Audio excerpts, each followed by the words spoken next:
I'd like to call to order the July 21st, 2025 regular board meeting of the State College Area School District Board of Directors. If everyone who is able could please rise for the Pledge of Allegiance. I pledge allegiance to the flag of the United States of America and to the republic for which it stands, one nation, under God, indivisible, with liberty and justice for all.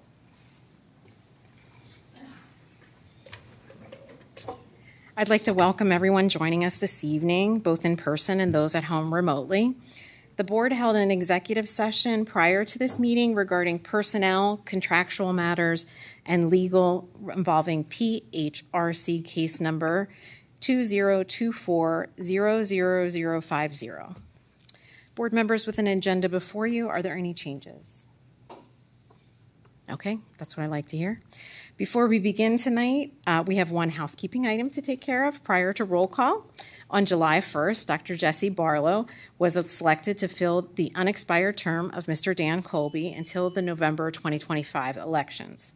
I would like to now call on Dr. Etter to swear him in.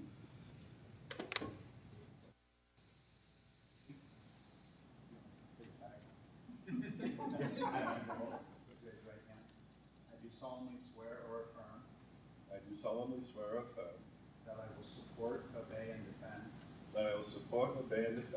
the Constitution of the United States the Constitution of the United States and the Constitution of our Commonwealth, and the Constitution of our Commonwealth, and that I will discharge the duties of my office with fidelity.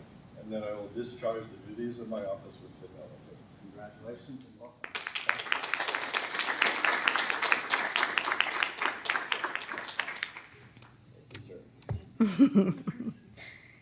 We'll let you get settled. Thank you, Scott, and welcome to Dr. Barlow. I'd like to now call on the board secretary for a roll call of board members. Dr. Bader. Here. Dr. Barlow. Here. Ms. Brandt. Here. Dr. Buck. Here. Dr. Prevost. Here. Dr. Demo. Here. Ms. Hunt. Here. Thank you. So we're going to start off communications tonight with the superintendent update. Mr. Johnson. All right, I have one thing. State High Principal Laura Tobias was officially recognized as the 2025 Pennsylvania High School Principal of the Year last week at the National Conference on School Leadership in Seattle, Washington. Congratulations to Laura on this well-deserved honor. Your dedication to every student and tireless work in creating an exceptional learning environment truly exemplifies educational leadership. So congratulations. Yes, we've enjoyed celebrating her multiple times all year because it's well-deserved. Next up, we typically have our student representative update, but I think we're missing her this evening, not unexpected in our summer months. So I'm going to share a little bit from some student initiatives. A team from Park Forest Middle School students captured 3 national championships and finished as runners-up in 3 other events at the 47th National Technology Student Association Conference. In addition, the team received the Spirit of Excellence Award, a service award for contributions to the American Cancer Society. Nearly 10,000 students from across the United States and from Germany, Turkey, and South Korea participated in more than 70 events at the annual STEM gathering in Nashville.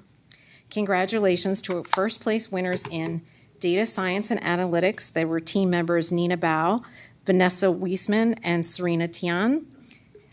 Congratulations to first place winners in inventions and innovations. That are team members Maggie Gullis, Lulu Hudson, and Sophia Cantor. And additionally, first place in microcontroller design was Maggie Gillis. So those are some wonderful achievements from our students. And following that, we're going to have a legislative update from Jackie. All right. Hi, everyone. I wrote a 4-page update for tonight, but I'm just going to go through the highlights. So if you have any questions about anything, the weeds on or details of any of these items, please feel free to reach out to me.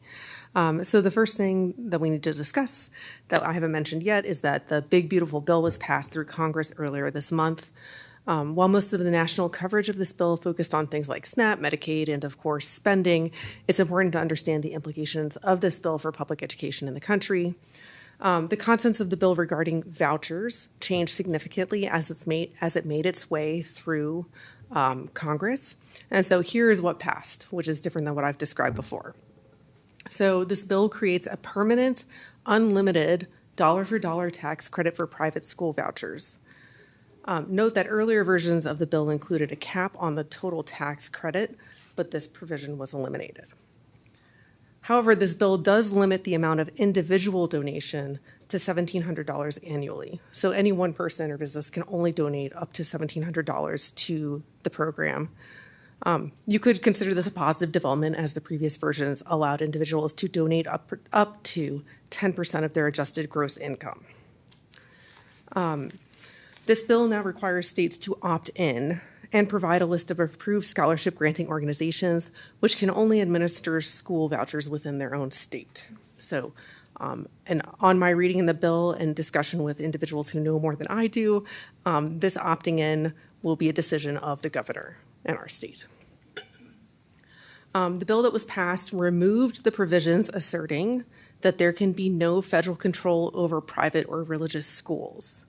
So in other words, the door has been open to federal regulation of schools funded with federal vouchers in this bill. All right, so moving on, the Federal Department of Education also notified state education agencies on June 30th that it was holding back over $6.8 billion in education funding while it conducts a review. Item 11F on our agenda tonight is going to address this issue, so I'm just going to defer to that item to discuss it then. Finally, in the federal news, the Supreme Court agreed last Monday that the Trump administration can proceed with dismantling the Education Department by firing more than 1,000 workers. The Department of Ed currently manages federal loans for college, tracks student achievement, and enforces civil rights laws in schools. And so the Education Department began the year with more than 4,000 employees. So with this ruling, that workforce will effectively be cut in half. All right, you ready for state news? So the state news is there's still no budget for the state of Pennsylvania, which I have a little empathy for their situation because they're dealing with the fallout of the BBB too, and like thinking about the holes in their budget as well. Governor Shapiro opened talks in February with a $51.5 billion proposal that would provide hundreds of millions of dollars in additional state funding to poor school districts as well as mass transit agencies. But earlier this week, I guess it would have been last week, apologies, the State House sent the upper chamber a bill with a $50 billion spending, and the Senate Republicans very politely gutted the bill in a procedural move. So they essentially just tore it up and put it to the side. So publicly, members of the House and Senate in Pennsylvania are saying that they're making progress, but there's clearly still not a lot of agreement between the two bodies. Cyber charter reform is still on the table in Harrisburg. There's been a lot of back and forth on how it should be done. Of course, at the table, we've discussed implementing that it might be wise to implement an $8,000 or $10,000 statewide rate for cyber charter students. And this is a position supported by PSBA. But some lawmakers have insisted it should be more like $14,000, while other lawmakers and organizations feel strongly that there should still be a formula, but that it should be changed from its current form. So there's a lot of consensus that things should change, but there's it's all over the place in terms of how it might pan out. In addition, there have been a few developments in the Senate Education Committee. They passed Senate Bill 927. So this updates a relatively new law that was passed as part of last year's state budget. The original law says cyber charter schools must weekly, quote, ensure that each enrolled student is able to be visibly seen and communicated with in real time. When the Pennsylvania Department of Education reached out to cyber charter schools requesting documentation that these wellness check requirements were being followed, all but one cyber charter school in the state of Pennsylvania produced the documentation. The holdout was the Commonwealth Charter Academy, who had a different interpretation of the original law. The CCA attorney responded that the school had interpreted the law as not being mandatory and would not be performing the checks because they were, quote, unreasonable and impossible of execution.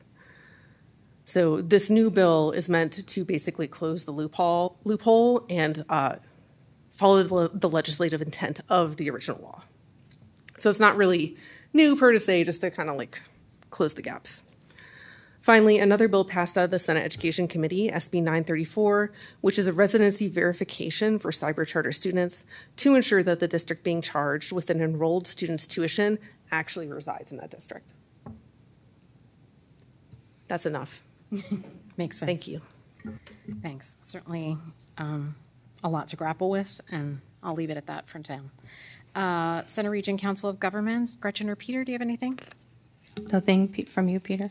Okay. Yeah, I have a report, and most of this is coming from the Center Region Parks and Recreation Authority work session and meeting from Thursday of last week. So the authority discussed the fee policy, and there's been an update in the fee policy. And basically now there will be soon 3 tiers. Tier 1 community, and these are CRPR programs that benefit the whole community, like public events, for example, that typically have a low or no associated fee. Tier 2 includes programs that benefit individuals or groups, such as youth camps or adult leagues, where partial to full cost recovery is appropriate. And then Tier 3 covers services with exclusive or commercial benefits, such as private rentals or contracted programs, which should be priced at full or market rate recovery. So moving forward, this is a new structure, and it's I think the main goal is transparency, which is always a good thing.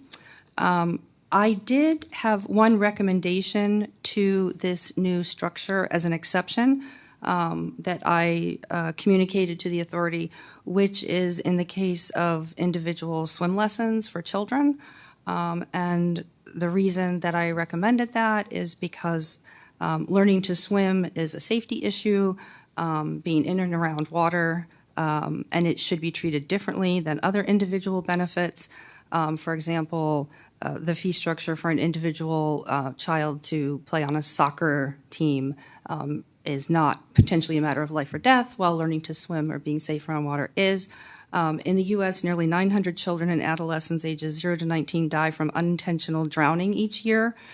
This accounts for more than 1 in 10 unintentional injury deaths in this age group.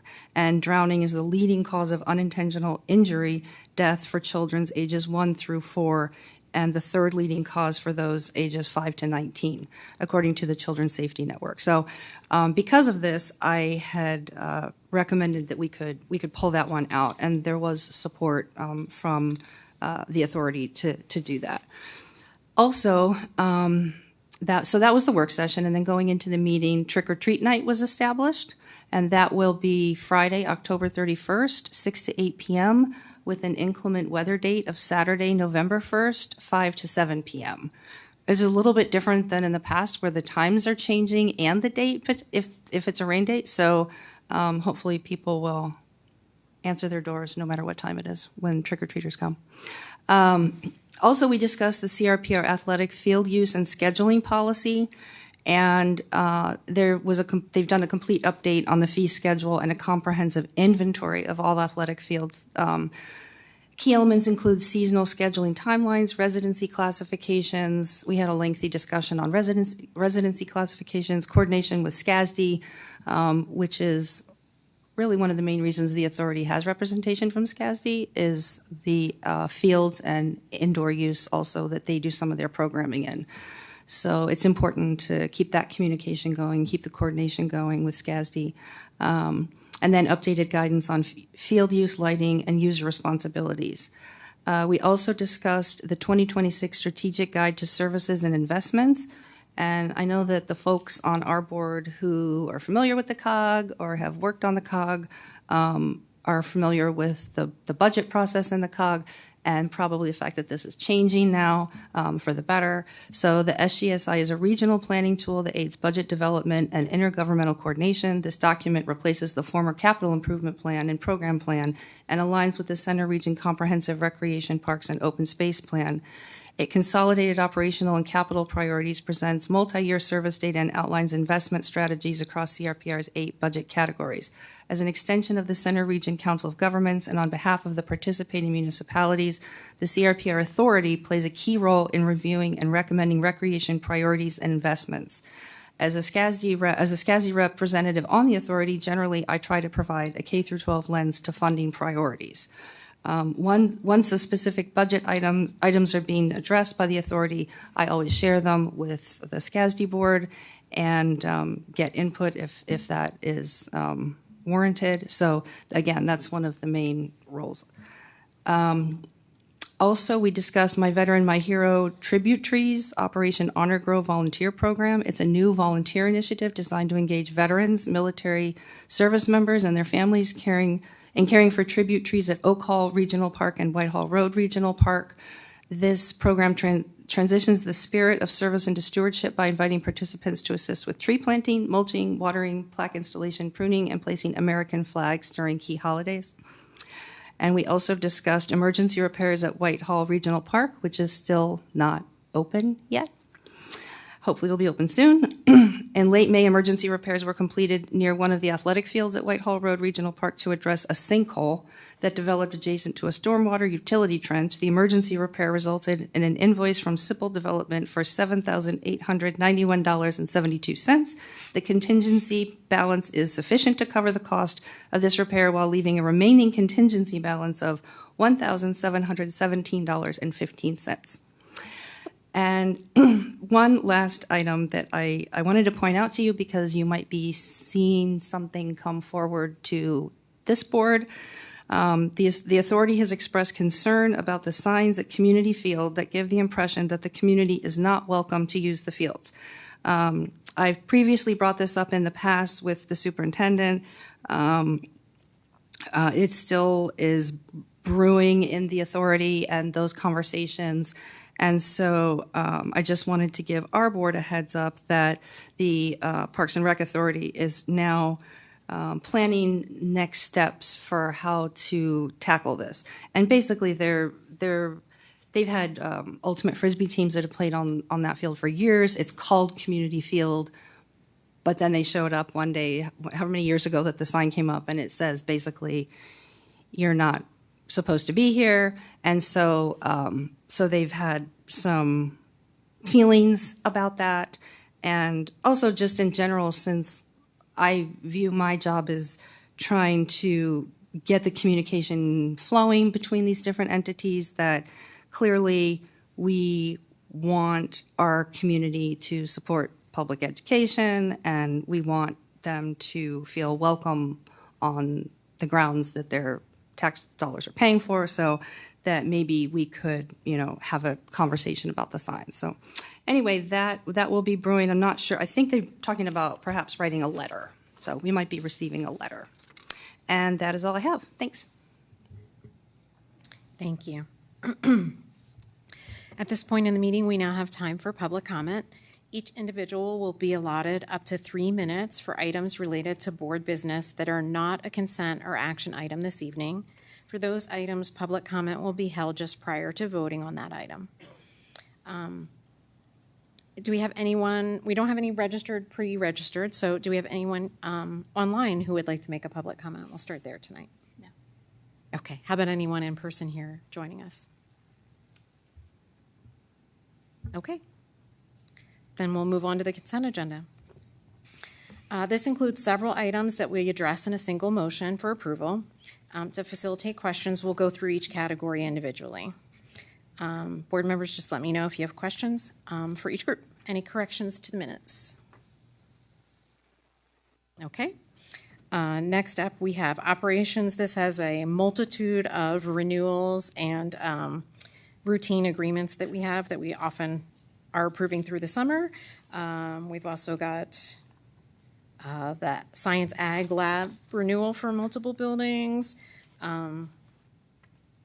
as well as human resource recommendations, a lot of new positions as we shuffle things in the summer. Any questions on any of these items? Okay, that's good to hear. Instructional programs, we have approval for a foreign exchange student and some research proposals. Any questions or concerns regarding these? All right. Finally, last category is policies. These are two policies we've discussed previously, one regarding searches and the other regarding metal detectors. Any corrections or changes that were uncovered since then? Okay. Well, with that, I'd like to call for a motion to approve consent agenda items 6 through 9 as presented. So moved. Pivot second. Thank you. Any last questions or comments? Any public comment on the consent agenda? Okay, board members in favor, please say aye. Aye. Any opposed? All right, the consent agenda is passed. I believe Mr. Johnson has a few remarks to make. Yes, I would like to take this opportunity to recognize Heather Spots, our new Assistant Director of Curriculum and Academic Interventions. Heather has most recently worked as our NTSS and Intervention Professional Development Specialist, as well as a Title I Reading Specialist. Her knowledge and leadership are valuable assets to our district, and we look forward to working with her in this role. Congratulations, Heather. Thanks,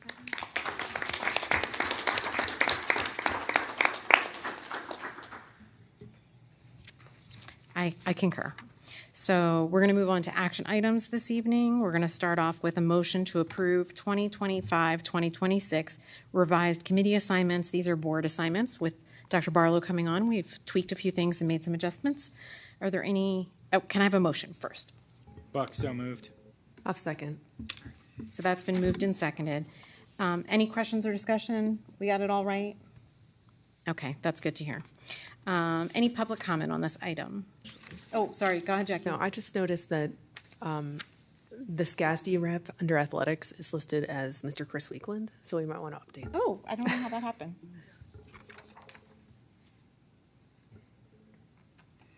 Yeah, so CSE for athletics, is that what you're saying? Or for, Yeah. yeah, so that's going to be Carlene Yeah. and Dr. What? Yeah, and Dr. Barlow will be back now. Okay, great.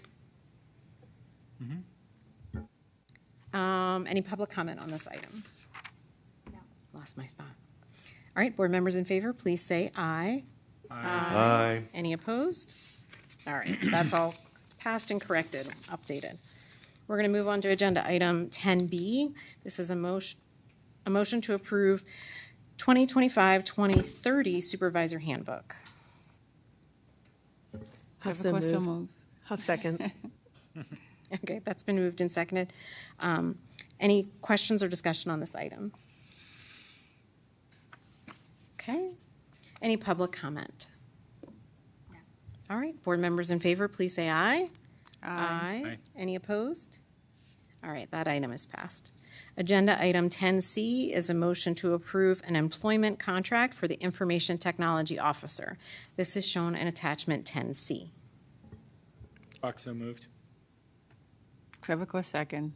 All right, that's been moved and seconded. So this is an adjustment and some changes for the increased responsibilities we've seen in our head of technology.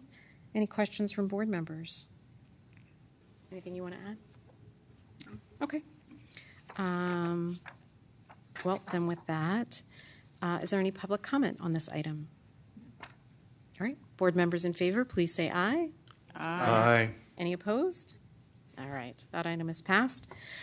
Agenda item 10D is a motion to approve a change order for the Mount Nittany Elementary Addition solar array. This is shown in attachment 10D. Buck, so moved. Have second. Okay, that's been moved and seconded. So this is an adjustment I know Mr. Brown shared with us on the board, but just for the public's understanding, this item and the next item involve the solar array, and essentially this is pulling it out of the original bid and making it a separate item. So it might be kind of confusing to see it on there as a removal and then as an addition, but it's simply kind of pulling this separated out of the previous bid structure. Hopefully I said that right, Mr. Brown. All right, excellent. So any questions regarding this item? Okay, any public comment? Okay, board members in favor, please say aye. Aye. Any opposed? Okay, so the corollary next item is agenda item 10E is a motion to approve a contract for the Mount Nittany Elementary Addition solar array as shown in attachment 10E. Buck, so moved. Demo second. Okay, that's been moved and seconded. Again, any questions? All right, any public comment? All right, board members in favor, please say aye. Aye. Aye. Any opposed? All right, that squares that away. Agenda item 10F is a motion to approve lighting upgrades to the Mount Nittany Middle School auditorium. This is shown in attachment 10F. Huff so moved. Queveco second. All right, that's been moved and seconded. So this item is a upgrade to all the theatrical lighting in the auditorium. Are there any questions from board members? Yeah, Peter. Yeah, I appreciate Mr. Fisher's including some information on what the annual kilowatt hour savings are and what the monetary value of that is. And he continues to show that his aggressive commissioning campaign is underway, and I think that that's really great news for the district. Yes, and he shared at our CAC that while this item initially surprised him, apparently he did some benchmarking, and this is pretty apropos for this kind of lighting upgrade, as the ballpark is right on the money. So, yeah. Any other comments or questions? Yeah, Gretchen. I also thought it was pretty cool that Mike Fisher was explaining that by investing in this equipment, the students will be learning how to do it, but then it's the same equipment they'll have in high school, and it's the same equipment that they would even have in a professional setting. And so I think that we're making a good investment by doing this. Yep, agreed. Anything else from board members? Any public comment on this item? All right, board members in favor, please say aye. Aye. Any opposed? All right, that item is passed. Agenda item 10G is a motion to approve a settlement agreement with the Pennsylvania Leadership Charter School. This is shown in attachment 10G. Huff so moved. Demo second. Okay, that's been moved and seconded. Any questions or discussion on this item? Okay. Any public comment? No. Board members in favor, please say aye. Aye. Any opposed? All right, that item is passed as well. Agenda item 10H is a motion to approve a settlement agreement and release. There is no attachment for this particular agenda item. Do I have a motion?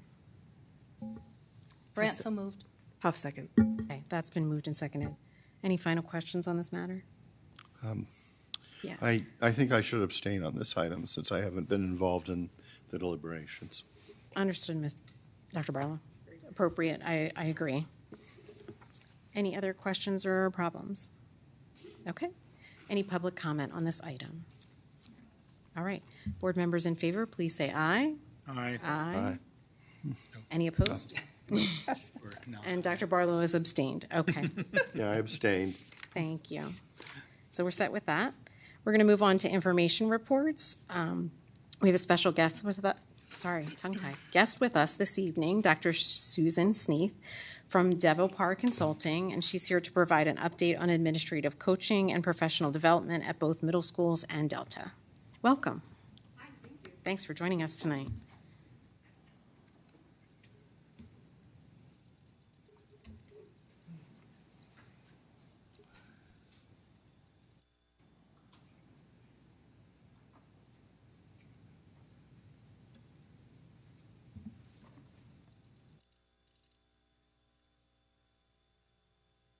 All right, thank you.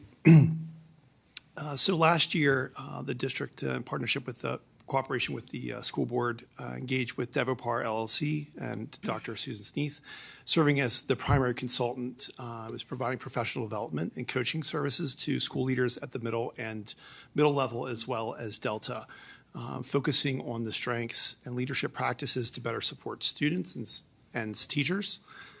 This emphasis continues to be a part of our school improvement, and this has been done through regular coaching sessions, leader engaged in reflective practices, and strategic planning and skill development.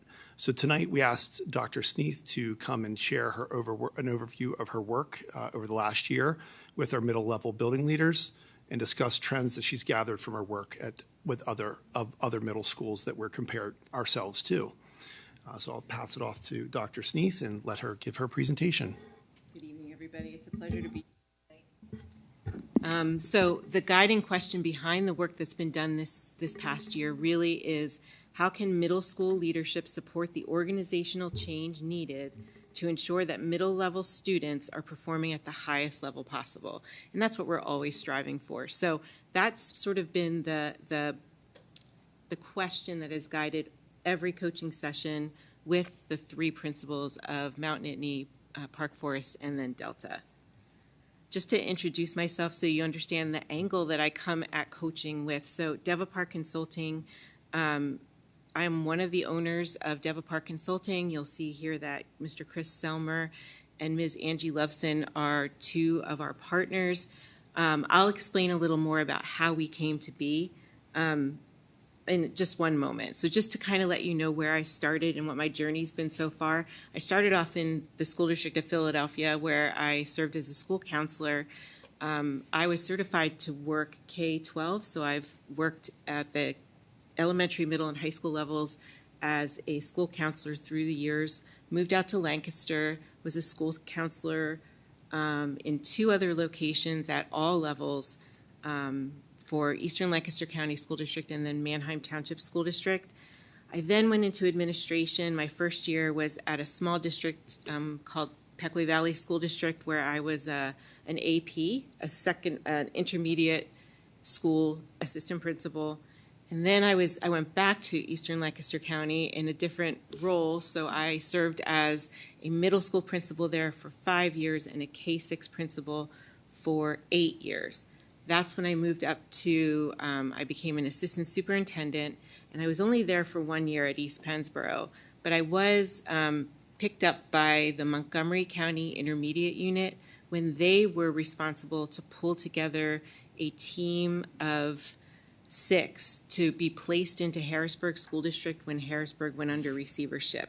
So I served there almost 5 years as the chief academic officer for Harrisburg.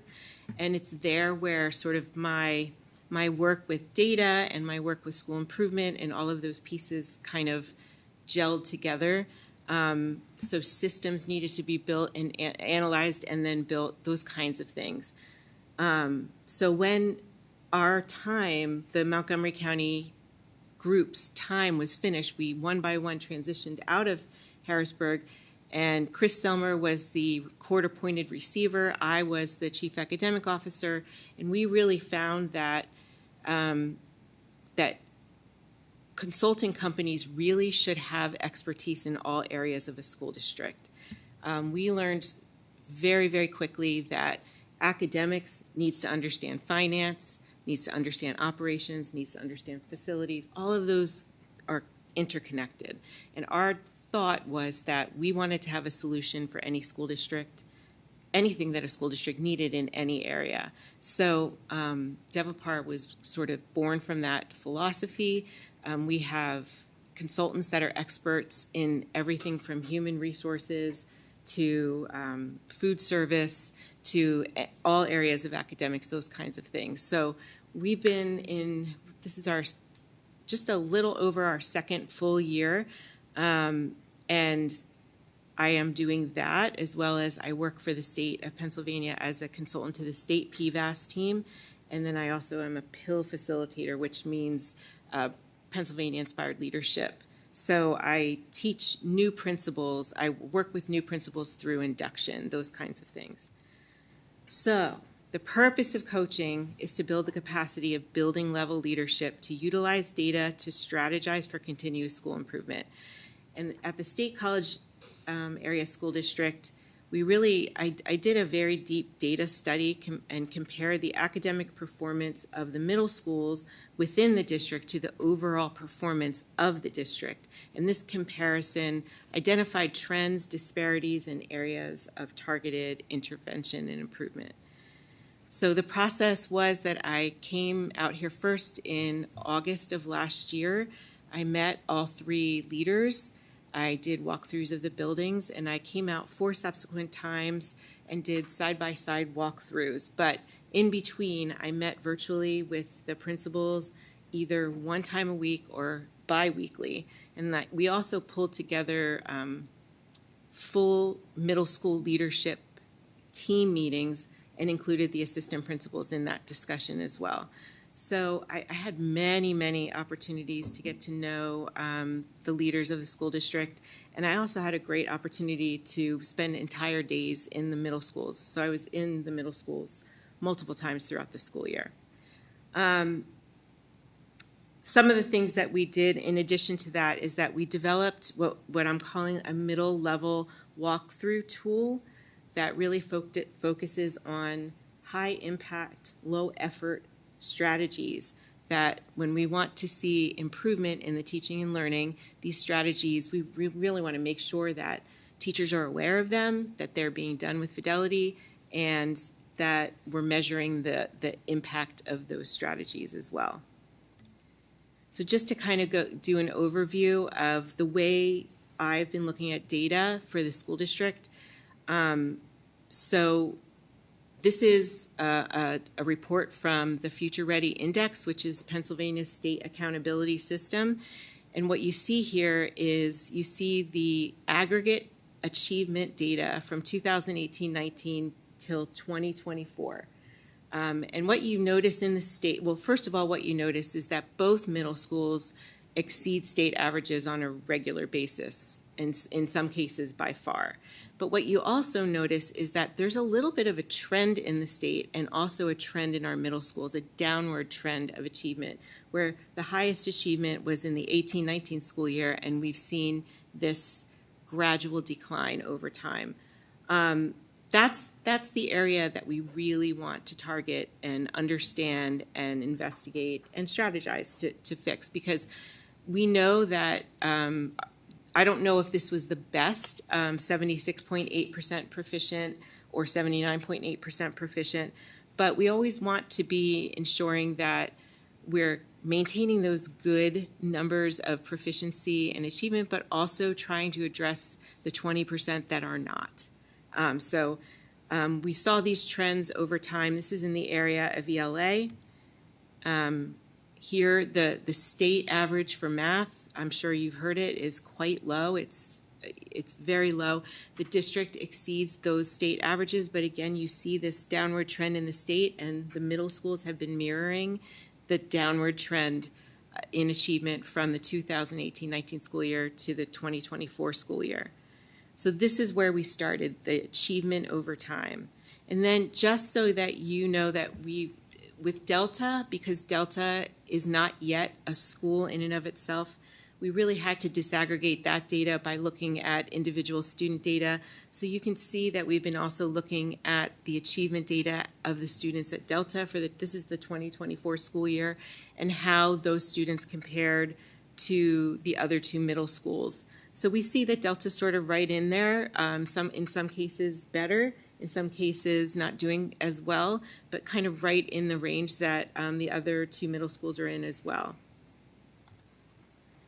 So what I wanted to kind of show you, though, is that the reason why I was pulled in is because the middle school's growth and achievement data has not been as high as the elementary and the high school. And so we really wanted to kind of take a look at this. So this is a scatter plot. All the purple dots represent all of the school districts in the state of Pennsylvania. The vertical line is equivalent to a growth index of 0. Everything to the right of the line is indicating that we see growth. When we say we see growth, that means that we're making our advanced kids more advanced, our proficient kids advanced. We're moving kids up that continuum. When we're to the left of the line, that's a negative number, and we know that we are moving kids down the continuum. Below basic kids are becoming more below basic, basic are moving to below basic, and so on. The horizontal line is proficiency. So anything above the horizontal line is proficient, and anything below is not proficient. So the ideal spot to be in is the upper right quadrant. We really want to be in that upper right quadrant. So when we look at the district, you're going to notice the district is a gold star, and you see that you are securely in the upper right quadrant with high achievement and high growth. And then the middle schools are shown on the same chart compared to the district data. So you see Mount Nittany is still on the positive side of growth and strong achievement. Park Forest has a little bit higher achievement, but not as much, not as well in the area of growth. So this is sort of where this started. This is ELA.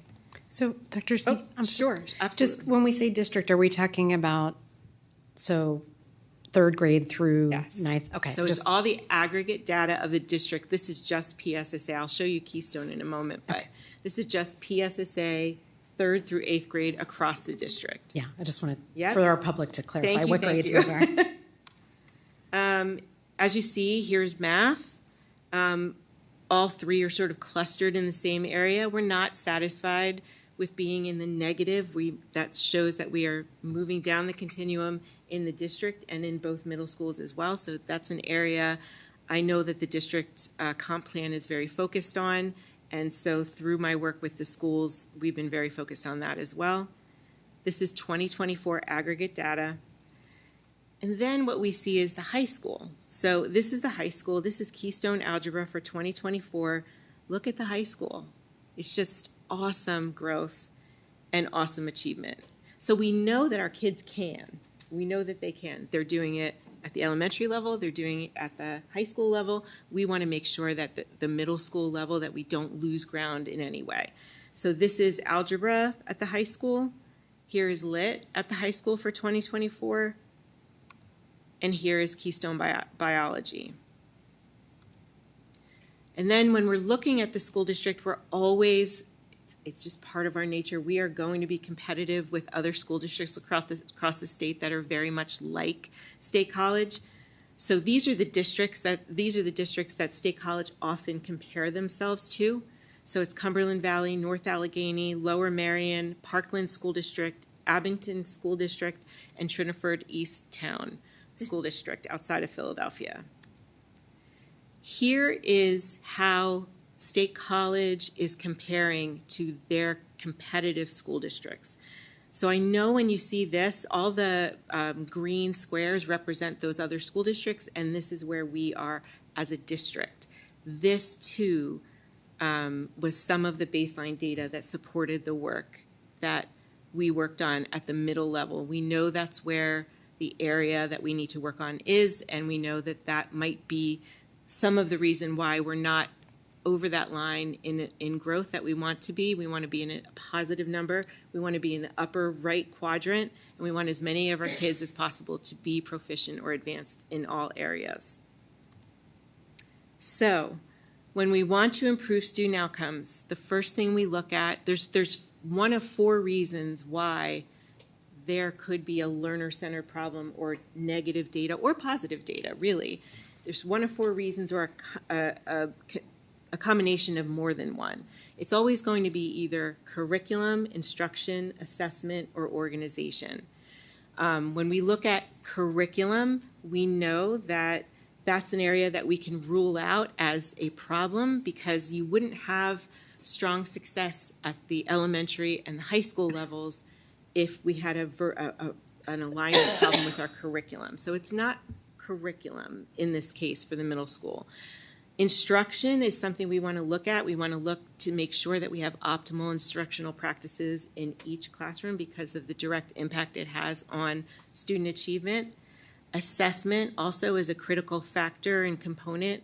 I will say that we've also ruled out assessment. We have a really robust assessment calendar in the district. There is monitoring across the school year of how individual students are doing. I did put a little note in here to make sure that we improve what I would call the use of that local assessment in our instructional practices, to make sure that we're working with teachers to look at that data and to make instructional changes as a result of that data. But we've pretty much ruled out assessment as being one of the critical factors of the misalignment in the data for middle school. And lastly, organization. And when I say organization, it's sort of the way a student sees school. So it's everything from the instructional minutes that a child has, the experience level of the teachers that are serving students. It could be anything related to the structure of school, the way they receive intervention. Do they receive intervention? Those kinds of things are things that we would look at. And that was another area that we really wanted to look at the middle level. So the focus areas are organization and instruction, and two of the things that we started just from the very beginning was to take a look at some of the practices that we really want to see in place firmly across the school district in the middle level, is that we really want to see a fierce protection of instructional minutes. We want to see that students that need it can get intervention. Likewise, we also want students that need it to get enrichment. We want to make sure that our teachers feel secure in scaffolding instruction for students that need instructional supports to be able to access the high-level learning. And we always want to, especially in a middle school, just measure climate and culture. And I have to say this, I'm in a lot of school districts, a lot, probably about 400 classrooms this last school year, K through 12, all different types of districts, and I'm in a lot of middle schools. Your middle schools are awesome. It is a very highly respectful environment between students, between adults and students, and between students to adults. So it's a pleasure to walk around those schools, to see kids smiling, to see kids collaborating. Very few times did I see these individual students that you sometimes see sort of ostracized and on the side. I didn't see those things in the school, and I'm super proud of the principals for ensuring that those climate issues are just watched after. So congratulations on that. Instructionally, we worked on, as a team, some instructional strategies, like I said, that are high impact but low effort, just things that we know work, that we don't always see. So we created a tool. We explained it to our teachers first, and then we created a tool that the principals put on their phones, and they can just kind of pop in to see if they're seeing those strategies and give teachers immediate feedback on that. And we as a group collective feedback on what we were seeing in our classrooms as far as those practices that we're focused on. So here are the causes for celebration that I see, that your middle level principals are hungry to learn and grow professionally. That's what I observed the whole year. There is a strong culture of respect, compliance, pride, and genuine caring between students and teachers at all three schools. The achievement data at the middle level is above state average. There are pockets of students that are meeting or exceeding the growth standard that we talked about. There is a shared belief that it's the role of the building level leadership to build the capacity of the teachers, and then of course it's the teachers' role to build the capacity of students. And when you think of it that way, ongoing PD, professional development, becomes more and more important if principals are thinking in that way, that I have to continuously develop the adults so that they can continuously develop the children. Through the walkthrough process, we were able to identify some key possibilities for changes in practice. Please know that sweeping change or transformation is not, that's not the goal here. This would be a situation where we want to nudge. We want to nudge the performance of students, especially the students that have not performed historically. So it's not a throw the baby out with the bathwater situation at all, but how can we look at what we have and just continuously look for areas to improve? Areas of opportunity, and I kind of pointed out which area it falls under.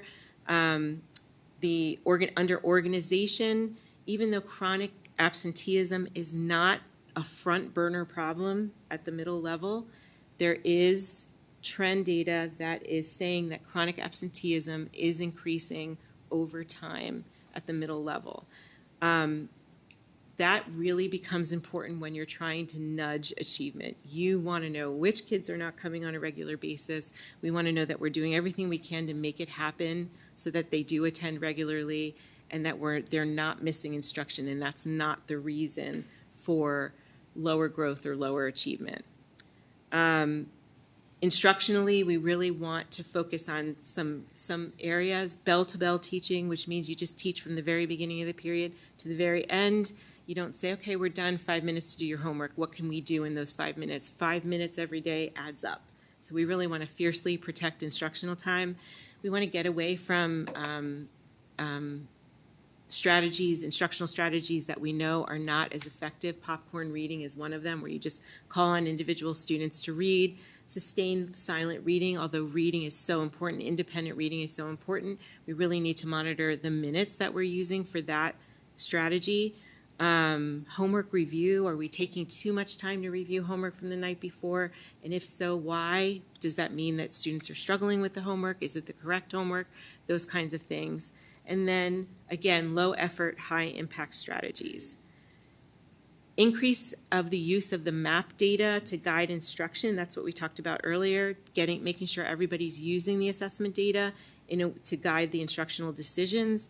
Professional development on deconstructing standards, understanding them, ensuring that teachers know how to scaffold instruction for students that struggle.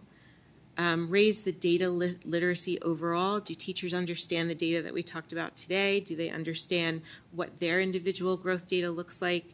What all of those pieces. I really believe that we need to take a look at the student performance measures, which is it is what all teachers are required to do through the state, and some people do them really quickly as a compliance and just get it done and do it. And maybe we could use those as a more focused way to hit some of those high impact strategies that we're talking about. So making those part of the SPM that's already in place, but making sure that the goals that everybody's working toward is supporting the data that needs to happen. Continue to examine efforts to reduce the number of opt-outs at PSSA at the middle level. There are a lot of opt-outs. Somewhere in one school, it was about 12% of students. So we're talking about between 10 and 12% of students not taking the PSSA, which really makes us wonder about the validity of the data that I just showed you, because not all students are actually participating. So, let's figure out why. Maybe we can get the participation up. I'm not sure. And then always needing to examine the least restrictive environment to make sure that children who take the PSSA have access to Tier 1 instruction. And in some cases, that's not true. In some cases, there is replacement instruction, so therefore the kids might not be getting exposure to what's asked on the PSSA, which we have to do something about if that's the case. And then the recommended steps for the future. Further examine the middle school master schedule to make sure that there's time included for professional learning communities, so that bite-sized PD, that's what I call it, when you just do something small and you monitor whether it's implemented with fidelity. Continue to develop the role of the assistant middle school principal. There's a lot of teachers and a lot of kids, and we really need instructional leadership across the board with leaders. So we really want to make sure that they're included in the conversation. Formalize processes for conferencing with students about their data, and formalize processes to conference with teachers about their students' performance data. Provide more meaningful feedback to teachers about their instruction. Review systems in the school to ensure that they are efficient and provide the leaders with more time for instructional leadership. And then increase the data literacy and the use of data overall in the schools. These are the areas that I would be working on next through the instructional leadership that I think will also sort of continue to nudge the performance overall. So that's the work that's been done this past school year, and I just wanted to say that it's been such a pleasure to work with Dr. Bucher, Dr. Johnson, the whole school district has been amazing, so I've really enjoyed the time. I am open to questions if you have any for me. Thank you. That was really, really helpful, very thorough. And I'll take questions from the board in 1 second, but in regards to the data, could you just clarify? I know math is a real standout at the middle level. And can you just talk a little bit about the national trends, though, as well? Because I think that's relevant for our community to understand. Yes. Well, the trends overall in mathematics are a gradual decline over time. Throughout the country. Throughout the country. I really hone in on Pennsylvania. I mean, that's where I am and that's where I focus. But only 40% of our students overall in Pennsylvania are proficient in the area of mathematics. 40%. That's a scary number. And it's something that every district needs to commit to through ongoing nudging of instruction to make sure that all children have access to high-level mathematical thinking. So, yeah. Yeah, Yep. I know that there's nationally discussions, just Yes. big question marks about the why for that, because we know that it's nationwide, and we have some super high achieving districts that are still having some of the same struggles. So it's just some context greater Yes. context for everybody to keep in mind.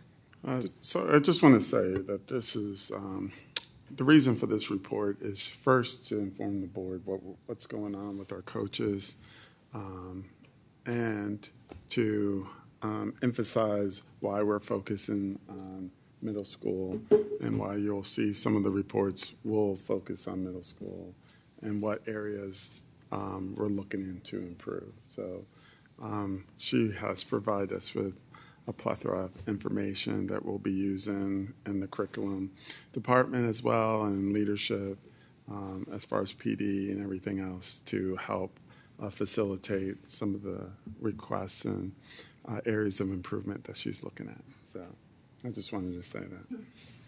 Absolutely. Questions? Yeah.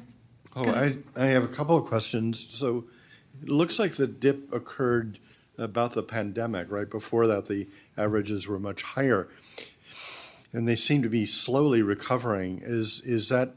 But you say the decline has been steady nationally and in Pennsylvania? I'm just talking about Pennsylvania when I show you that decline.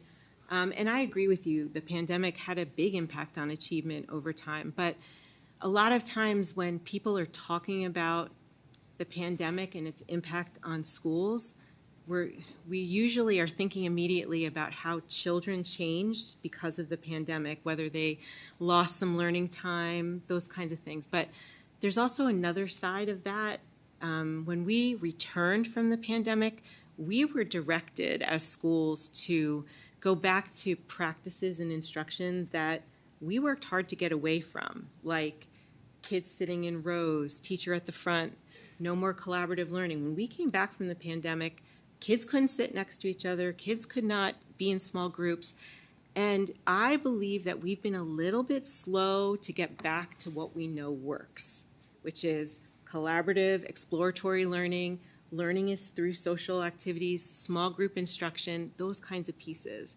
So from my observations, I think that's part of it too. Definitely the pandemic, but maybe not the way everybody is always talking about, which is the kids. And we lost teachers too. Oh, absolutely. Yeah. Huge issue. So we lost teachers, we lost administrators. It was a very stressful time. It was a terrible time to be in education, I'll be honest with you. But like I said, it had an impact on everybody.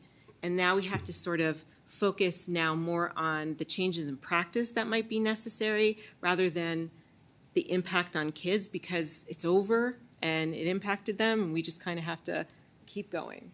Well, I just have a follow-up. Was there somewhat of a lesser impact on the high school because of the age, or is it just, or were we just lucky there, or you don't have enough data? I didn't look closely at the high school data. I was really honed in on the middle level. But what you saw is that the high school is definitely showing evidence of kids moving up that continuum. So our advanced kids are getting more advanced. Proficient kids are becoming advanced and onward. So whatever's happening in the high school, we want to keep doing, because you're seeing not only tremendous achievement, but tremendous, like some of the best in the state growth. So that's kudos. Yeah, Peter? Yeah, so thank you, and I appreciated something that you just said about collaboration, which was not a word that I heard during your presentation. And I'm wondering if you can speak to us maybe with a little more detail about the role of collaboration in classrooms, one. And then another word or words like it that I didn't hear were art or imagination. And I'm wondering how you think art or imagination ought to play a role in our classrooms. So when I think about growth data, we're usually talking about ELA, math, and science. However, I truly believe that there can be growth in every content area, and every teacher in any content area should always be measuring the growth of students, because all of our content areas have standards. So we need to measure the effectiveness of our programs by looking at those standards and the mastery of the standards. So, for example, PE, if the standard is fitness, measure fitness at the beginning of the year, come up with your standard and the way you're going to look at it at the end of the year to measure the effectiveness of your focus on fitness, for example. So when it comes to all subject areas, I believe in a very well-rounded program. We know that creativity is it's a taught skill, just like collaboration is a taught skill. That is not innate in us. We have to teach it explicitly in order for kids to benefit from it. But what I meant when I was talking about collaboration, there has to be time for children to work with each other, because we know that learning is a social activity. It really needs to be. Kids need a chance to think through what they're learning, apply it to their own schema, and then be able to explain it to others. Once they can do that, that they've mastered. So yes, I believe very firmly in creativity, all the subject areas being part of the whole child development. I think there's a way to measure those as well through a growth process. And I hope that answered your question. Thank you. Okay, you're welcome. Anne? Yeah, I've really appreciated your nudge framework as a way to think about this, because our teachers are so strong, and to not throw away all the excellent work they're doing with a whole new system. So I think that's a really wonderful lens to frame everything with. I also really appreciated your way you operationalized what a nudge and instruction might be. So away, toward bell to bell, away from popcorn reading. It seemed like you emphasized data. And so could you help me understand what a nudge would be for data? Because the others, I walk away and I have a really clear sense of what that looks like in terms of instruction. Just because of my lack of knowledge, I'm not clear on what a nudge might look like for data. So the exact number would be super hard, but I know what I would expect to see, or what I would hope to see, is if we see growth data, that growth index on the positive side, then we know that achievement will come, right? So a real focus on which kids are growing, which are not. What's the program look like for the kids that are not growing? We can see all that through our tools. We just have to know how to see it, what to look at, and how it impacts the instructional decisions in the classroom. So I would say that's where our focus should be. When you start to see, like what you see at the high school, where upper right quadrant, then you know that achievement will come. And so as a board member, to be able to ask, are we drilling down in the data, or do we have a system in place in which the data is constructed so that we're able to answer that? Yes, the PVAS system in the state is available to our teachers, but I will say that there's so many data systems that our poor teachers have to be good with. MAPS data is big. Those reports are big. Any computer-assisted software that our teachers are on, the teachers that our kids are on, the teachers have to monitor that. And really being able to drill down to diagnostics on PVAS will really help us identify which groups of kids are growing, which are not, those kinds of things. So that's what I've been working on with the leadership. Thank you. Yep. Carleen, did you have questions? Go ahead, Gretchen. So you mentioned several times that you see an area of growth to be incorporating MAP data, specifically MAP data, into instruction. I find this just really interesting because I've wondered about this for years. So what are just like one example of what could be happening that's not happening with looking at that data and then translating it into instruction to improve student learning? So the way I think about local assessments is if kids are doing less well at the end of the year than they're doing at the beginning of the year, after a year of instruction, the question is why? Like, we really want to keep a finger on the pulse of each child's progress. And you should see children going like this throughout a year. But sometimes we have kind of large percentages of students that do less well at the end of a year than at the beginning of the year. That's, even though it's common, it doesn't mean it's right. So I would be expecting our teachers to keep a really strong finger on the pulse of progress of individual students and then determine if we're programming appropriately for those kids that are either stagnant or declining over time. So that's what I mean by that. As far as those strategies, there are an example of that would be teaching our teachers to have our children summarize their own learning. Rather than the teacher standing at the front of the room and say, in summary, we've done this. Come up with strategies where kids have to actually reflect on their own learning in a minute. Turn and talk to a neighbor. What did you learn? Make a visual representation, write a ticket out the door, whatever it is. But doing that regularly has an effect size, supposed to have an effect size of 0.33. So that's a big effect size for a relatively easy strategy that I don't see. And it's not just here. I just don't see it.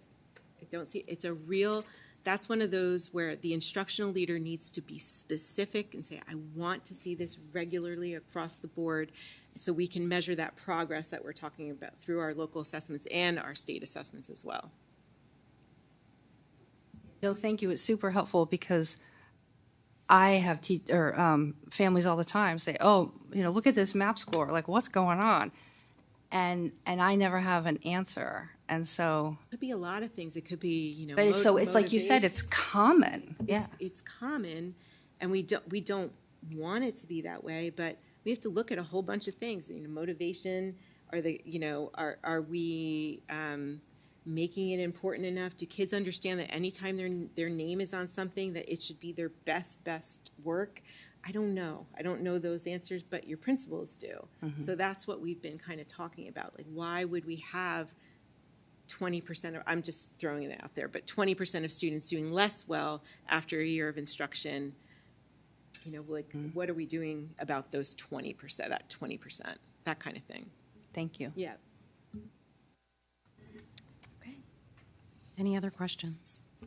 I'm sorry I took so much time, but no, I think this was really helpful, and I know Chris Merritt had shown us some similar plots, so we had a little bit of an idea. We're starting to learn how to read those, so it's really helpful to reiterate on those and what's going on with them. And I think it is, Gretchen and I have been on the board for a decade now almost, and the middle level has always been kind of a big question mark of what's happening there and how do we make it better. When you think about organization, there's a big shift in the organization of school from elementary to middle. Mm-hmm. The middle level is the only level that intakes students and exports students, and that is a very big challenge. I was a middle school principal for many years. There's an added challenge at that level. Doesn't mean we can't get better. It just means there's an added challenge. So it's not uncommon for middle schools to be the level that's doing less well than the other two. It's just that we know that there are middle schools out there that are doing better. So we should do better too, but we can do it too. Right. Yep. Exactly. And it's just a big tumultuous time in kids' lives. So. It is. Sure is. All right. Well, thank you so much. Thank you very, very much for having me. I appreciate it. This is really helpful. I'd like to thank the board for their support for professional development opportunities for our leadership team. And we plan to bring a request to continue our work with Dr. Sneath. I feel like we're just starting to get rolling here, and we'll bring that to a future board meeting. That sounds great. We look forward to it. Thank you very much. Nice to meet you all. You too. Have a wonderful rest of the summer. Thank you. So next we're going to have Dr. Bucher is going to provide an update on the activities, remediation, enrichment, and advisement, or area time at our middle schools. So this somewhat relates to what Dr. Sneath was sharing with us, and working at the middle level again. We had a committee that was formed to look at our area committee. That was period 9, also known as period 9. and really just looking to see how we can redefine that to get more instructional time, more interventions for students. Right now, the way the system is set up, it's, be frank, you can play kickball or you can go to an intervention or enrichment. So there's a competing element there. So the committee was formed to work through those. So we had both middle schools, Delta was not included, they don't have area. So we explored schedule changes, rebranding, potential changes for next school year, and how to better support students across the board and not have competing efforts. To summarize, the committee had met about 8 to 9 times. We have made some really good progress. However, we are not ready to make any significant changes for next school year, but we will be continuing. We just wanted to give you an update of where we were. We wanted to have deeper conversations with the district office, including myself and CJ and others in cabinet, about the interplay between the middle school master schedule and that protecting that time and the area schedule. They really can't live independent. Related to some of the math, reduction in math time that we're for instruction, and that may have not been evident in what Dr. Sneath was sharing, but there's been a reduction in math instruction since 2018. So we'll look at that. One of the biggest changes that we'll be doing is working with a subcommittee to continue to get staff feedback, have a very detailed plan of enrichment, how we roll that out. And there's a model that we're looking at from Arizona that was doing it fairly well. The biggest change for next school year would be we would like to move our SEL curriculum to Wednesdays, first period. That might be that's one of the first steps in the puzzle. And then in 26, 27, hopefully the work of the subcommittees and the committee will be much more solidified with detail and roll out a new area structure that will have all the elements that we want to combine, and then go from there in the future. So that's a summary of where we are with area. Okay. Questions from the board? Can you Go ahead. No, I think it's very well. I think that it's long needed, and I like all the structure. You just said something, though, about Arizona. They're doing it very well. Could you explain that? What are they doing that we're not doing? So there was a Old Vale Elementary Middle School. So we have, fortunately, one of our former administrators was a administrator in Arizona, and he was not even on the committee, and we realized through the process that he had a system that he had developed with some peers that has very much what we would like to do. So we brought him into the committee. So that's what I was referencing as Arizona, a specific school in Arizona. I believe it's called Old Vale School. Ann? Yeah, I wanted to ask, is the protocol still that for middle school, for the areas that sometimes the students who have IEPs will use that last period as a kind of, instead of like kickball, you go and you are with your paras and you're kind of working on homework or extra kind of supports. Is that still, like, how are IEP students accessing area? I wasn't sure if it's changed. So there's other times throughout the day, but that is the time that we're trying to allocate, that it's protected, that all students can get, regardless of where they are in their journey, that they can get enrichment, extra help, remediation, reinforcing. So I believe, to answer your question, yes, it is, but it's less even maybe about getting the homework, but also having access to creativity and fun, and so that you have equal kind of opportunities. I wasn't sure kind of what the situation was for But I those. think, Jan, if you're asking about like their learning support period, that's different than area. Like a student with an Heather, you IEP want to would. answer this? Yeah. Yeah. I mean, it might be extra beyond learning support. And that's just what I want to know. That's my understanding. Yes. So some of the students have their study skills class period built into their schedule that's separate from the area. Some students do actually choose to go into area with their case manager for additional support, but it's not considered their special education minutes, if you will, because it's their choice. Okay. That's what I. So the study skills teachers offer their choice areas like any other teacher in the building.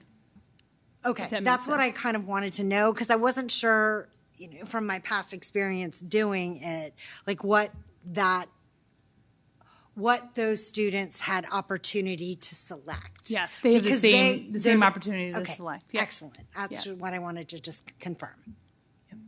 One thing to add, we recognize at the middle level and high school and elementary, we want to have some fun. So that's part of the scheduling, is that how do we not compete, but we also have fun and activities where kids are enjoying school, but also then certain days of the week we're engaging in enrichment and Yeah, it was something. Mediation. So my comment was going to be similar. I know we've heard from students sometimes about, potential recess in 7th and 8th grade versus, how do we shape area? And I concur, though, there's been also a lot of discussion about the change in math instructional minutes and how does that impact our scores and our performance. So it's a tough balance. I know there's a lot of demands on those minutes at the middle level, and making sure that they have some room to breathe will be important as well. And I know you're going to be keeping an eye on that. Can I ask one additional? Yeah, absolutely. So with the movement change of SEL to period 1, how does that work? Does that take time away from because isn't period 1 ELA and math, or it may not be anymore? So I was just wondering how that worked out. the easiest answer is we're compressing. On Wednesdays, classes will be compressed by a few minutes, by three minutes, and that'll cumulatively give them an extended homeroom, utilize homeroom more efficiently, take attendance and get into and the kids the staff feel that they're going to be more primed to focus as opposed to last period. What that does for the area aspect is that gives us the ability to have, in a 6-day cycle, an additional area day at the end to balance the fun, the remediation, and students that are highly involved in music. That's one of the courses that we offer, only course that we offer during area that is a graded course. So that's like an outlier there. But we're just trying to stuff a lot into that period 9, and this is going to help us free up some space and flexibility. That's helpful to understand. Great. Honey? I just want to thank you, Jonathan, for leading that work and continue to do that. It's a group effort, but yeah, there's some really talented people within the area committee that from the buildings that I really want to shout out to as well. I appreciate their giving their time. So thanks. All right. So now we're going to have you're going to be joined by, I don't see Dr. Downs here, but you're going to be joined by some members of the Delta community, I'm guessing. Dr. Downs is online, and he Great. is. Hi, John. Wanted to make sure he was part of this, so I will have some friends from Delta join me on either side, and we're going to go through just some updates in the Delta transition. Get this. So as we move very close to hearing from PD about Delta becoming an official school, middle school and high school, the Delta Transition Committee was in place last year, and out of that committee, the next memo as well is the branding subcommittee, which Dot had led with John and others. And they're unveiling tonight. We're really excited to unveil the new logo and talk through the process of selecting the logo and the involvement from the community. And I will turn it to Dot and Chris, our artist. Go from there. Thank you. So we're excited to get to present our logos to you, designed by Dr. Oshbacher. And he can speak to his design process briefly if he'd like to. I'll try to be brief as well. We have this, as well as an alternate logo here. And these were designed by Dr. Oshbacher again, and they were selected by our community through a multi-phase voting process that began with collecting feedback through circles and then proceeded through various different online forms to collect more in-depth data, to drill down to create a request for proposal for work. And then we were able to receive a number of beautiful designs from our community members. We're very lucky to have some fantastic artists in our community. And we completed a 2-stage voting process, and we're able to unveil this to our students and our staff throughout the year, and then to send that out to future community members, future students and their families, as well as alumni. Sure. Hi, everybody. Thanks for having me along tonight. I have had two children. One of them is still at Delta, so I've been part of the Delta community for many years. And so when the opportunity in this very well-written brief came up, it seemed like something I would like to engage in. So I want to point out some of the secrets of it. So the primary one on the left, that triangle, is called a Penrose triangle. And it's a geometric form that looks three-dimensional when it's represented in 2 dimensions, but can't actually exist in 3 dimensions. Mathematically, it can exist in 5 dimensions. You probably have a little inkling of familiarity with it because the Escher drawings of staircases, for example, are this. And if you watch the film Inception, there is actually a physical staircase which does this, but again, doesn't actually do it because it's an optical illusion. And it felt like this, with the 3 community, democracy, and choice elements of Delta, was like a perfect metaphor for our community, that it's only through this magical combination when all those things come together that it reads as this element. So then we have the formal logo there on the left side, and then we have the informal, sort of the insider version on the right, so that Delta is highlighted, especially if you have it on the back of your car in a sticker, for example, or on a shirt. And at that point, the Penrose triangle is slightly obscured, but those who know will know and can refer back to the big one. So thank you. Thanks very much. So, yeah, I have a student at Delta, so I got to bear witness to the process. It was really helpful. I know my daughter enjoyed it. Questions from board? It was just the statement that you said that I was thinking about, like, is Delta an optical illusion? Is that what we're going to get out of this? I think the emphasis might be not on the illusion part, but on the fact that it's magical when all of these elements come together. Other questions or comments? Go ahead. I was at Delta when it became Delta, when it was named Delta. I was on the committee that studied other schools, and part of our decision to become something besides something other than a traditional alternative school. And so that was 32 years ago. So I really appreciate this. Like, I feel quite emotional about this right now, and to see, you know, a place where that helped me grow up, however imperfectly, to just see your effort in this and then the community really line up behind it. So it really means a lot to me. Thank you, Peter. That's really thank kind. you, Thanks. Peter.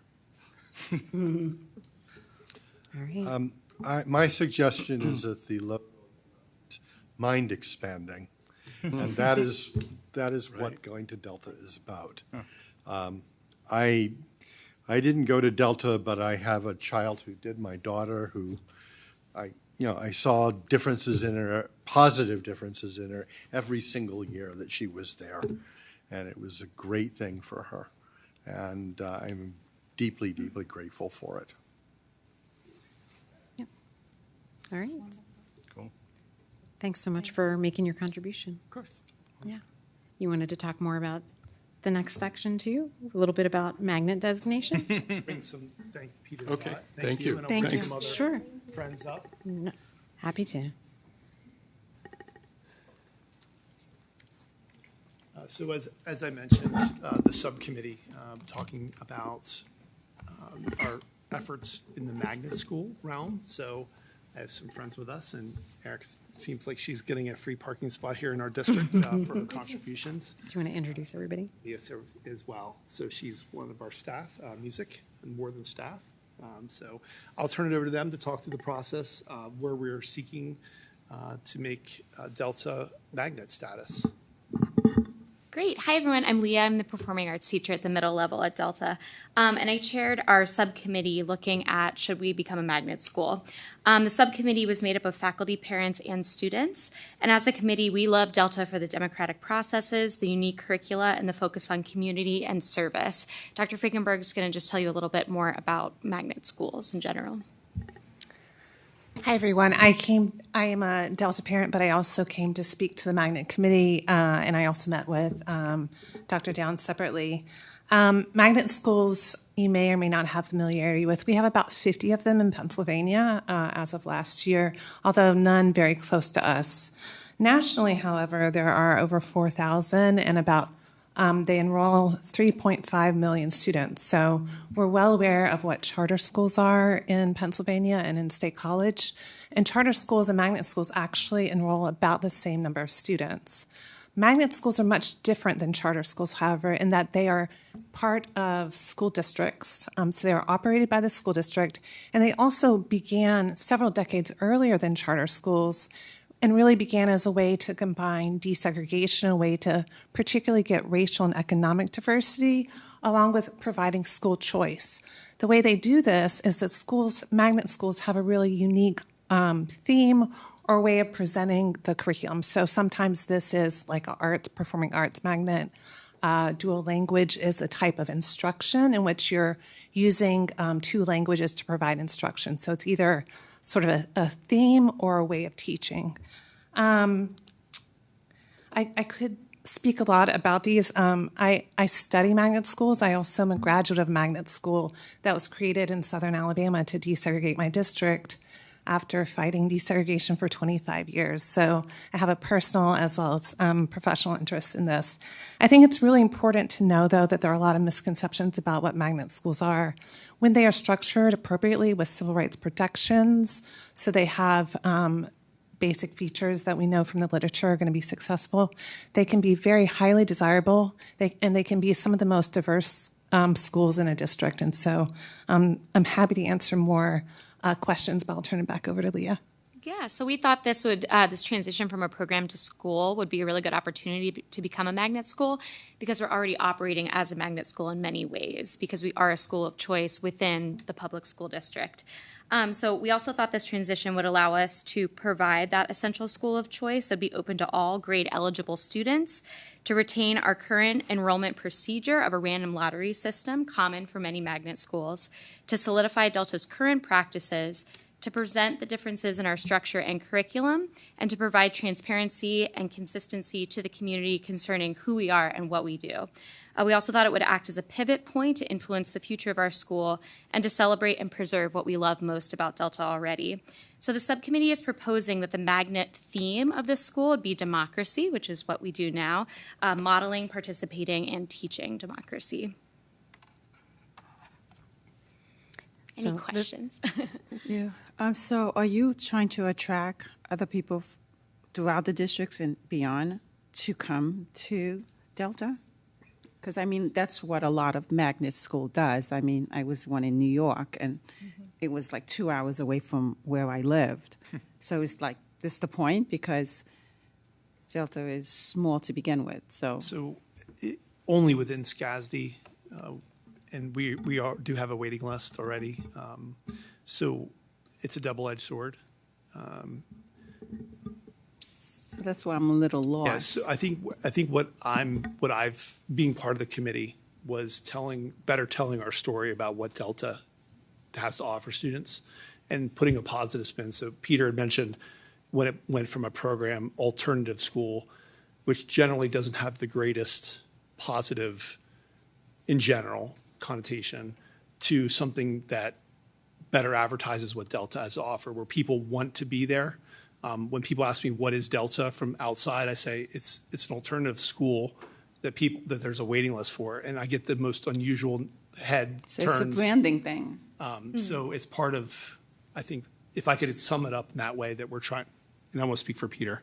Yeah, I don't know how they're structured in New York, but I mean, most of the magnet schools in Pennsylvania are they're district-based, is my But they don't understanding. have to be, though. That's exactly what magnet means. That's why there's a lot of desegregation, because it attracts people from all over.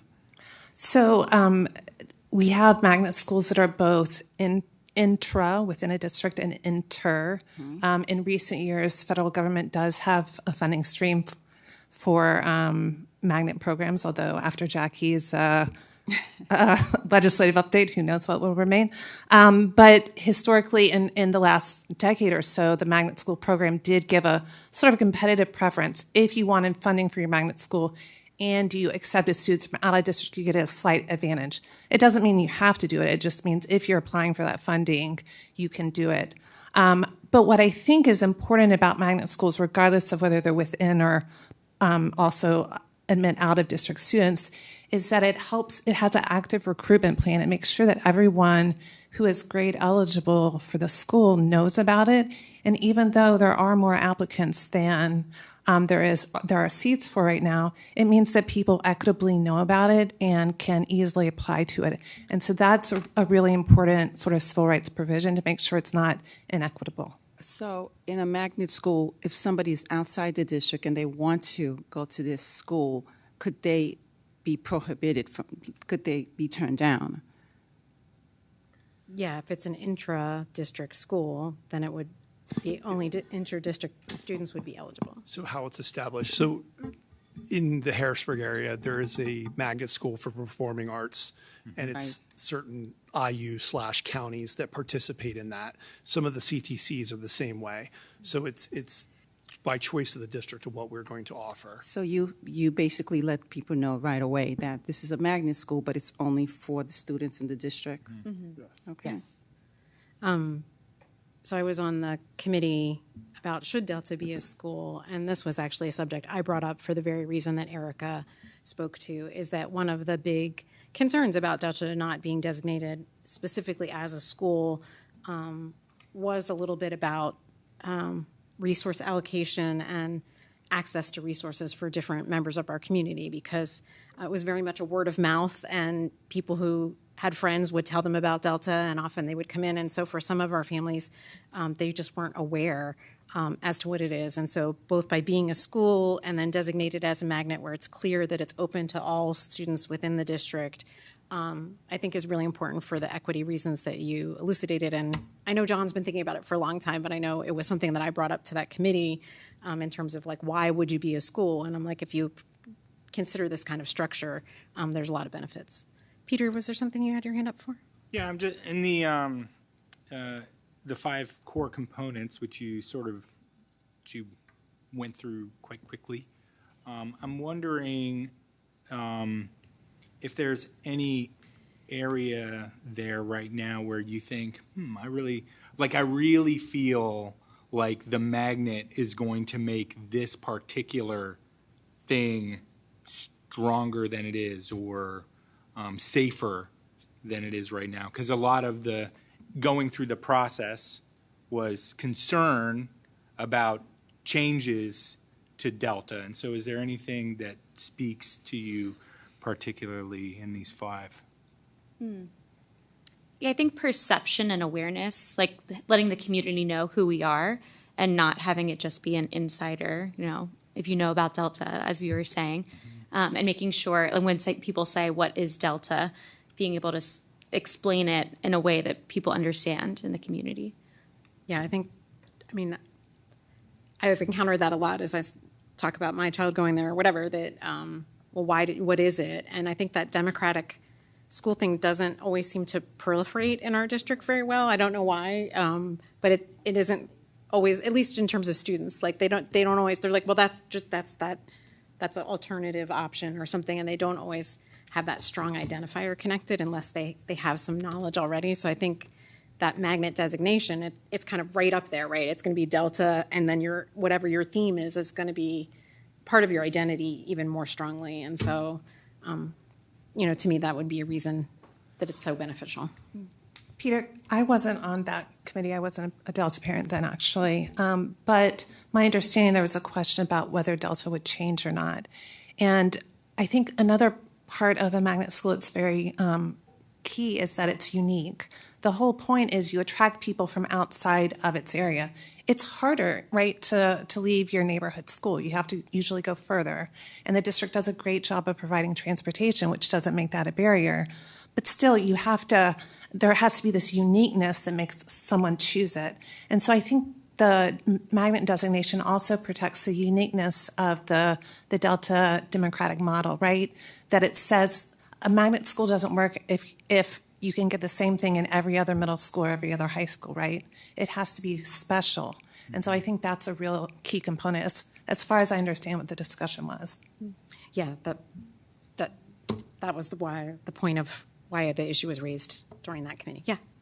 So I agree, like very fervently with you on that. And, there is I think about things a lot in terms of music, right? And so like you have like the district has a lot of pop music. It's super accessible. And Delta is a different kind of music, and it has to be recognized and cultivated. And I really think that part of what I hear in this proposal and what I heard when Amy first brought it to the table was that by codifying it, we recognize its specialness, and the board and the district come together to say, following on the resolution that we had, right, and what's happened over the last, year and a half or 2 years to really make it something truly permanent and durable that says this is a unique, special place, and we're going to recognize it basically in the most like concrete fashion that we can. I won't be on the board, I think, by the time this thing comes, which is a little sad for me, but I think it's a really great, I'm very, very in favor of this activity. Yep. Yeah, Jesse. Yeah, I just want to say that, my daughter ended up in it by word of mouth. I had never heard of it, and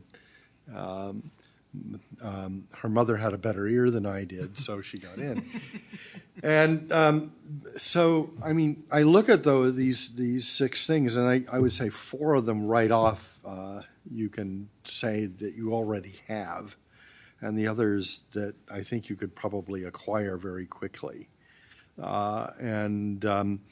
It looks like you won't have to change the character of the school very much. So in principle, this is something I'm, very supportive of, and I'm anxious to see how it moves forward.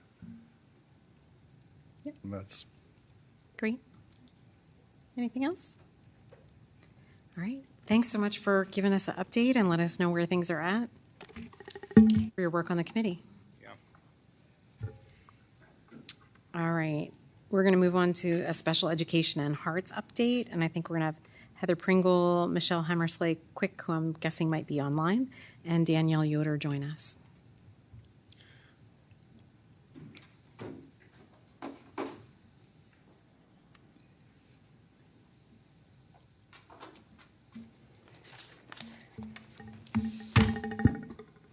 Good evening. Michelle is on vacation, and we told her to enjoy vacation. We felt that we could handle the presentation for tonight, but she definitely worked with us to put it together for you.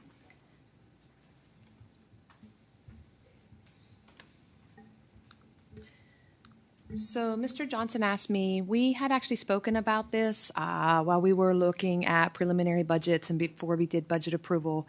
We talked a little bit about the additions. Some of the things we'll talk about tonight, we can remind you as far as where it fell into the budget when we talk about the special education positions. But we wanted to review just again tonight where we stand with special education, and then our Hearts program, which is very valuable to me, very important to me, the changes that we made and why we made them, and then what we're going to continue to do looking for at our needs, really K to 12 throughout this year with the Hearts program. I won't talk really much about the IOP, which is the additional middle school piece. We're really focusing on elementary tonight, but again, Heather is still going to talk a lot. We'll talk and focus on elementary, but talk about some K-12. All right. So just a quick refresher. When we presented in April, we talked about the steady increase in our special education population that we've had over the course of the last few years. Just kind of, again, reminding everybody, last year, or December 1, 2023, we had 915.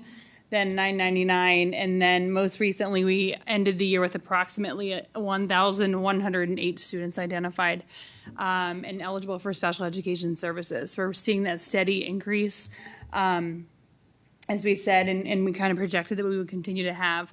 We also shared in our update in April that we're seeing a lot of more students that are coming into the district with an autism diagnosis.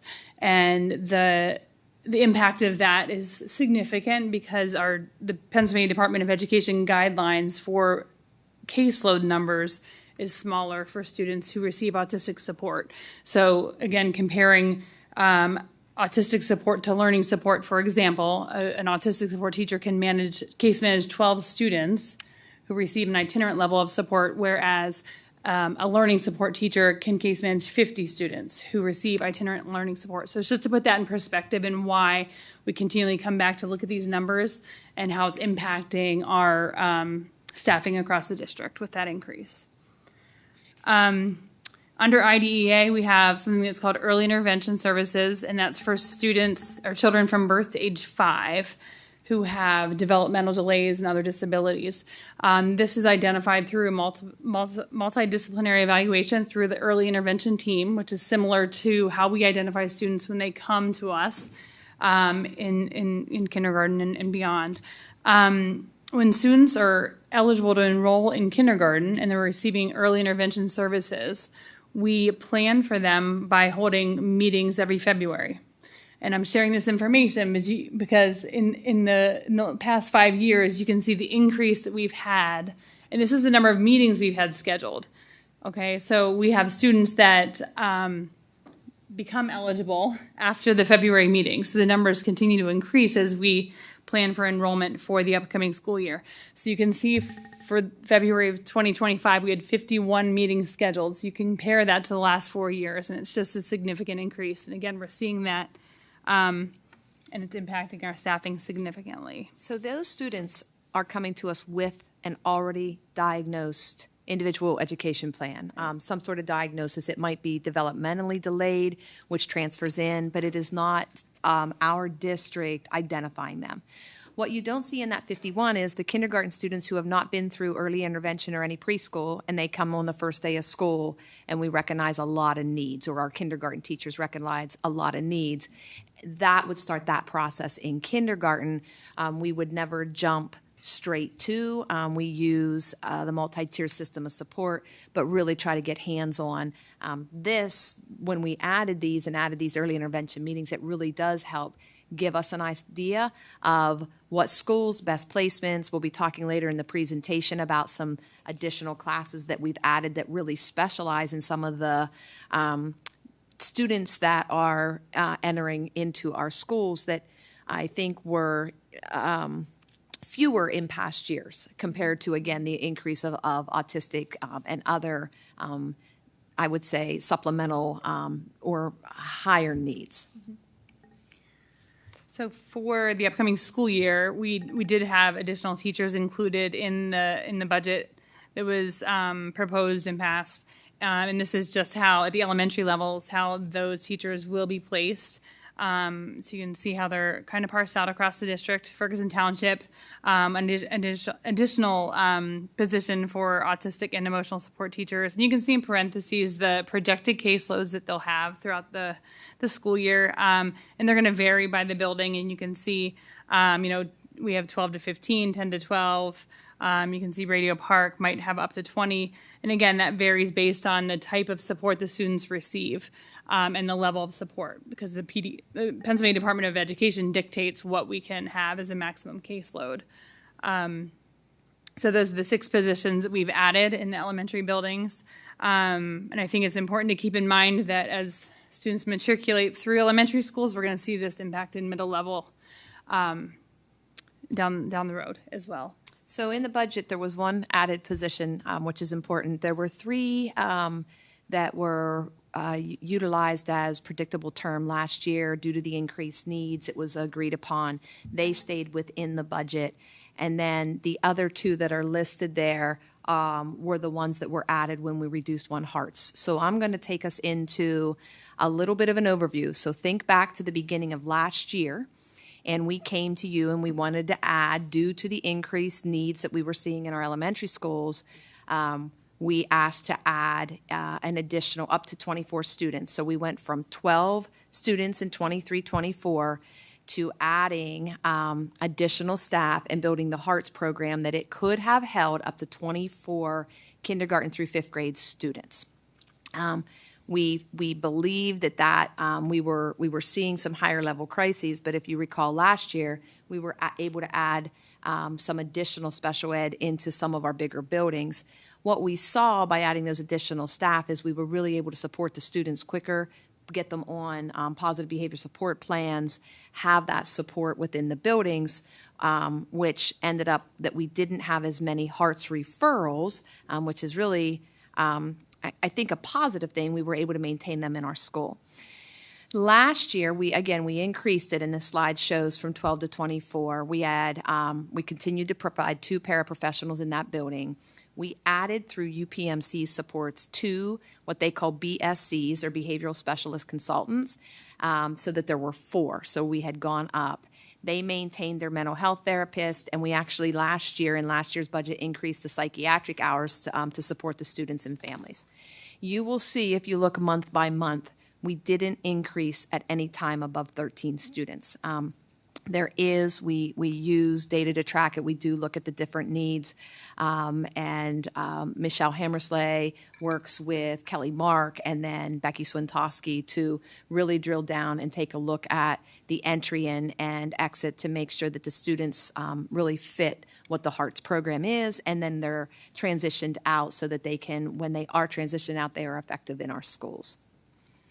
This year, by reducing, we transitioned down from 2 teachers back down to 1, which is historically, before last year, we only ever had 1 SCASD teacher in that program. We're still going to maintain the 2 paraprofessionals. We only went down 1 BSC. We would really like to keep that at 15, and then talking to Becky, a 5-to-1 ratio for those behavioral specialists is what is needed. So we kept 3. We maintained the mental health, we maintained the psychiatric hours, and again, we can still have 15. We are starting the year this year with 13, with 2 students, the goal of transferring them back within the first month. This year, we are excited that UPMC is also going to be able to provide, we're working with them to provide all elementary students a longer transition support within their homeschool when we're transitioning them back in. So again, by going back down to 1 teacher, there is a less capacity in that, but it is still above the capacity that we hit or stayed under all of last year, still with those supports. Part of this decision, we talked as an elementary principal group at length. We reviewed data. We really tried to look at where is the biggest bang for our buck to really try to support students and keep them in their home schools. And some of the reasons that we ended up moving forward with this plan was just because it provided really 2 teachers. The cost savings of going from 24 to 15, not filling that, really allowed us to put 2 additional special education teachers. One that came from Hearts and is headed back to a school, and then one of those other teachers that Heather talked about into another school to support the supplemental and higher need students that we're adding to those. Are there any questions? Board members? No, I think this makes a lot of sense. It's a puzzle. You're always trying to kind of shift the pieces and make it all work. So I appreciate the ongoing vigilance that you've had to keep, trying to maximize the benefit for staff and for students. Because I know that's a goal for you too. We want teachers to be able to be doing their best work in the classroom, and that means making sure students have as many supports as they need. And I guess it is important to say one more thing that didn't make the slide. I had the opportunity last week to meet with the One Hearts teacher, who is very passionate about the work that she does, and Michelle, and in speaking to Dr. Mark at Coral Street, which is where it's housed now. We believe that within the schedule, those students are going to be able to receive true interventionists from the specialist. So a reading specialist, if a student qualifies for a reading intervention, that reading specialist and the math interventionist are going to be able to provide this year those supports to really help support that teacher and drill down to differentiate to their needs. Hearts has really varying levels of students, so we really want to target to continue to grow them at the level. So that's another thing that wasn't mentioned in here that is a first, and I'm really excited about that opportunity, that we're really making that a part of Coral Street instead of its own separate program. So it's going to stay there for this upcoming year? For this year. Okay. Yes. I know that was a little dicey there for a minute with enrollment numbers. Yes, So. That's something preschool is going to move. Oh, it was the preschool that was going to move. That's right. We're keeping Hearts, but preschool will be moving. I've been working with St. Clair to Ferguson Township this year, and those words have been out. Coral is growing in one of the grades and needs that classroom back. Okay. Yes. So yeah, I had them mixed up. Thanks. Other questions for them? Okay. Thanks so much. It's really helpful. Thanks for the update. And it's a key thing we're going to have to keep tracking as we budget year to year. So Randy Brown and Joe Vigilone, I think, might be joining us to provide an update on the budget. So Joe's here. just as a point of reference, many of you have heard in the various news reports, Ms. Huff mentioned various things about the state and federal budget and things that we're working through. Since we passed our budget, the federal government has taken away some monies from us for Title II, III, and IV. And we just wanted to report to you that that amounts to just under $275,000. We had predicted some reductions, possible reductions, and we had budgeted in contingency $250,000. So we believe that we can continue to maintain all of those level of services that we had budgeted. We wanted you to be aware of that. Should this loss continue in future years, as we're building the following year's budget, we may need to make some different decisions. But at this point in time, that will be holding status quo with our programming. Just this morning, I saw a report about some additional Title IV monies that have been released back to organizations. Those are not the same type of revenues that we would be receiving, so that has no impact on us. So, Danielle, did you want to share anything else? The Title IV is like the after-school, before and after-school programs, which we don't use federal dollars for. So correct. Good for those districts that need it, but not relevant in our scheme of things. Correct. Questions? Jackie? So, Randy, this announcement was made on June 30th. When is our budget due? Our budget is due by June 30th. And these monies are usually released on July 1, right? Made available, yes. So it was like this decision was made and announced after we were already required to have our budget completed and submitted. Correct. So did we have any time to plan for these withholdings? Say that again. Did we have any time to plan for these withholdings in our normal budget? No. All right. Could these monies still be released? Not that we're aware of. Okay. So very possibly could be. They're held. They're held, right. Not eliminated. Right. So they could, they're being They could, held. right. Correct. And they could end up coming to us at a later date if they decide to release them. Okay. Could you explain a little bit about what Title II, Title III, and Title IV are? So, like, for instance, Title II you have as preparing, training, and recruiting. I can't, but Danielle can. Oh, okay, Danielle. I am. I can work with you. So to help you understand how we have used our title, and if you recall, I think, I'm not sure when at this point, but I discussed when we were talking about federal programs that last year we took our Title IV funds. There were a lot more pieces that you had to do, and we were allowed, districts across the state were allowed to take Title IV funds and transfer them into Title II and Title III. We took all of our Title IV funds, transferred it into Title II last year, and then utilized that money. So just to give you a little bit of background on those titles, Title II is really used for professional development, and it was listed as class size development. Historically, we used those mainly for instructional coaches. We provided the training in letters, which is that explicit literacy foundation for our elementary and some of our middle school teachers. We used it for sub-cost to provide professional development for our teachers.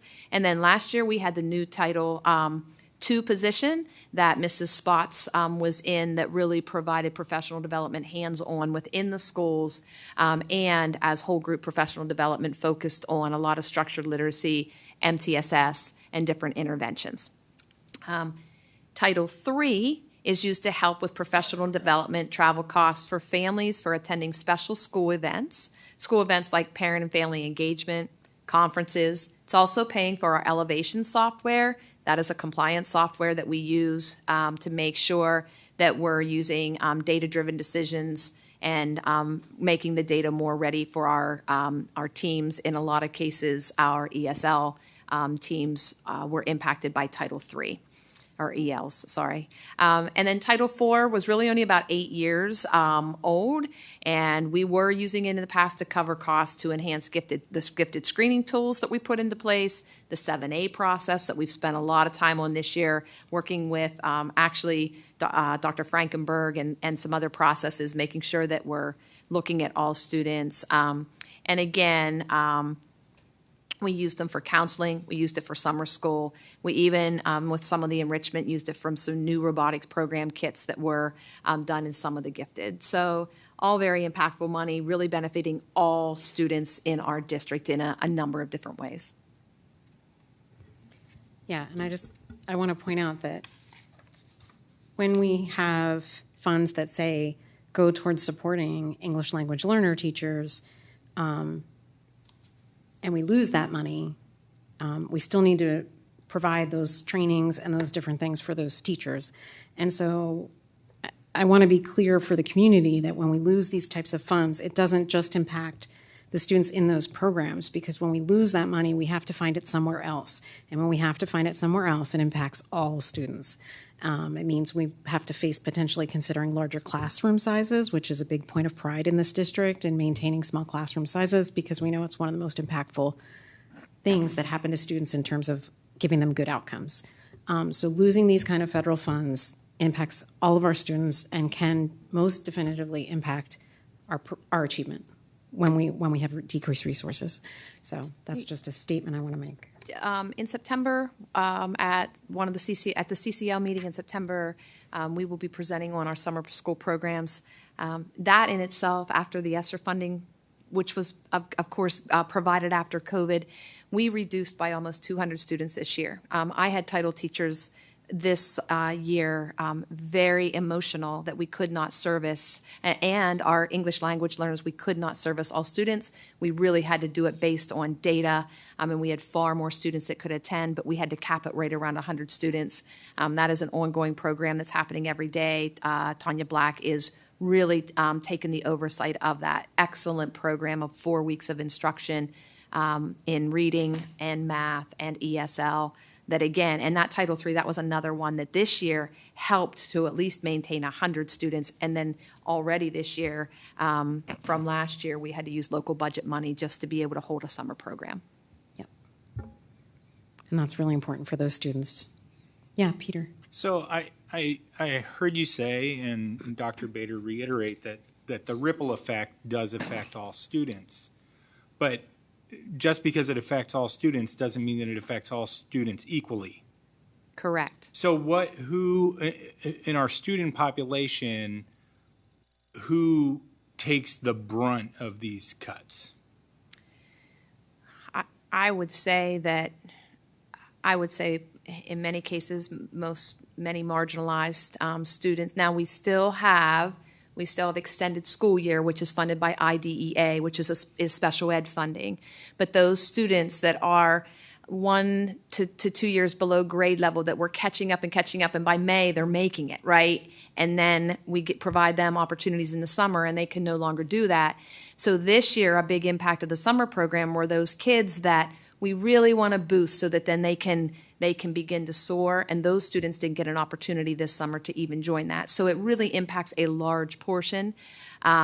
Without the professional development, it is a way that we can make sure that we are having much of what Mrs. Sneath talked about today in elementary schools. We're using our coaches to get in and provide explicit strategies, high yield strategies. So students who qualify for reading remediation, math remediation, that need that extra support. It's not just our EL students. It's really anybody at risk in academic, social, emotional supports that we've been able to provide in the past. And even our teachers are impacted by this because professional development supports our teachers and helps them prepare our students. But it sounds to me like you're saying that, so if it's marginalized or kids who already struggle, Yes. there's a bigger weight then on them Yes. by this lack of funding. And I understand this is a very small portion of our budget, but in terms of the allocation, where it goes to, I think that concentration matters. So the document says the federal budget.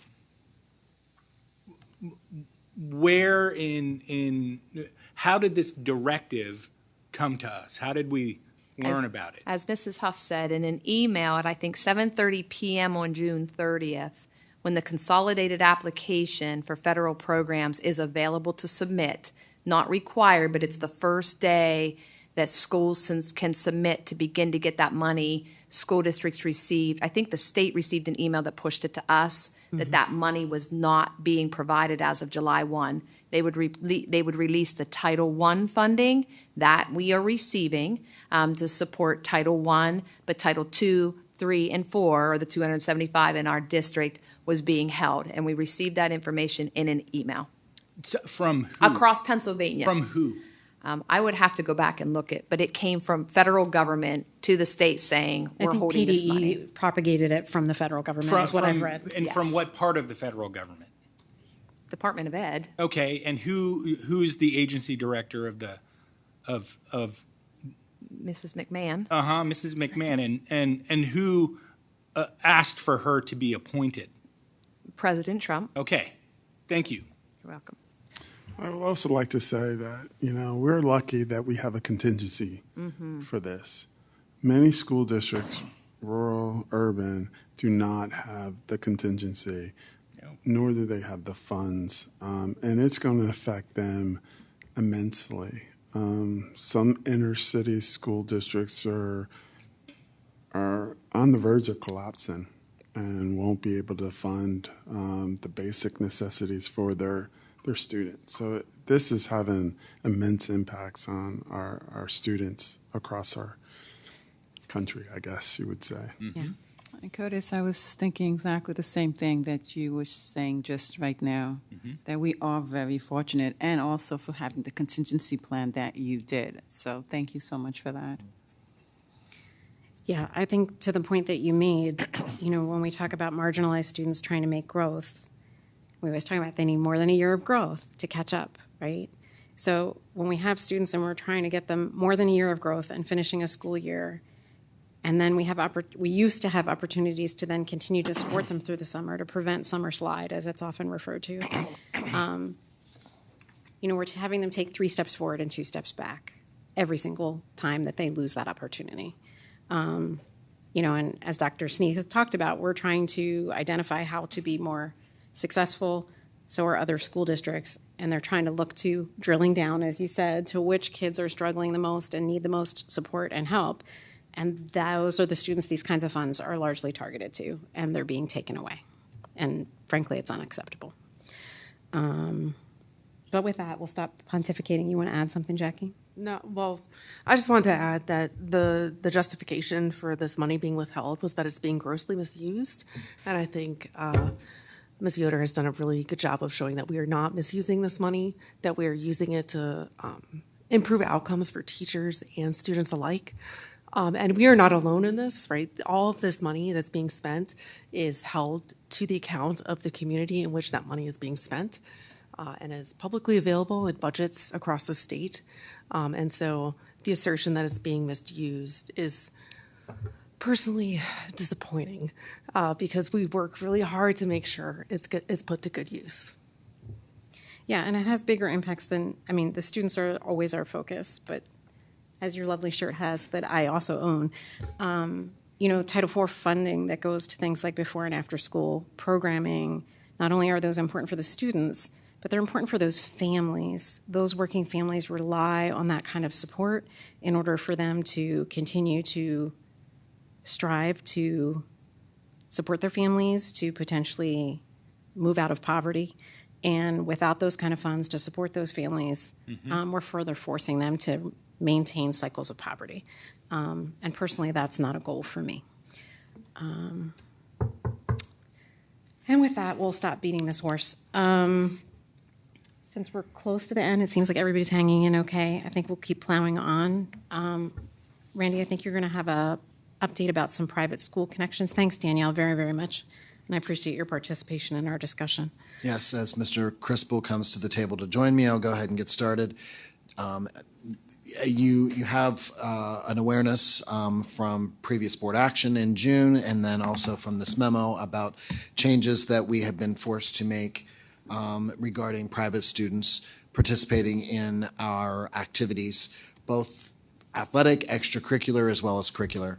Thus far, and just to repeat and reiterate, the order that was passed on is that private school students must be treated the same as homeschool and charter school students, which was dictated by the school code previously in the charter school law. To date, we have been contacted officially through formal request, as we developed in our process, by one private school for 2 students to attend and participate in middle school boys football or soccer?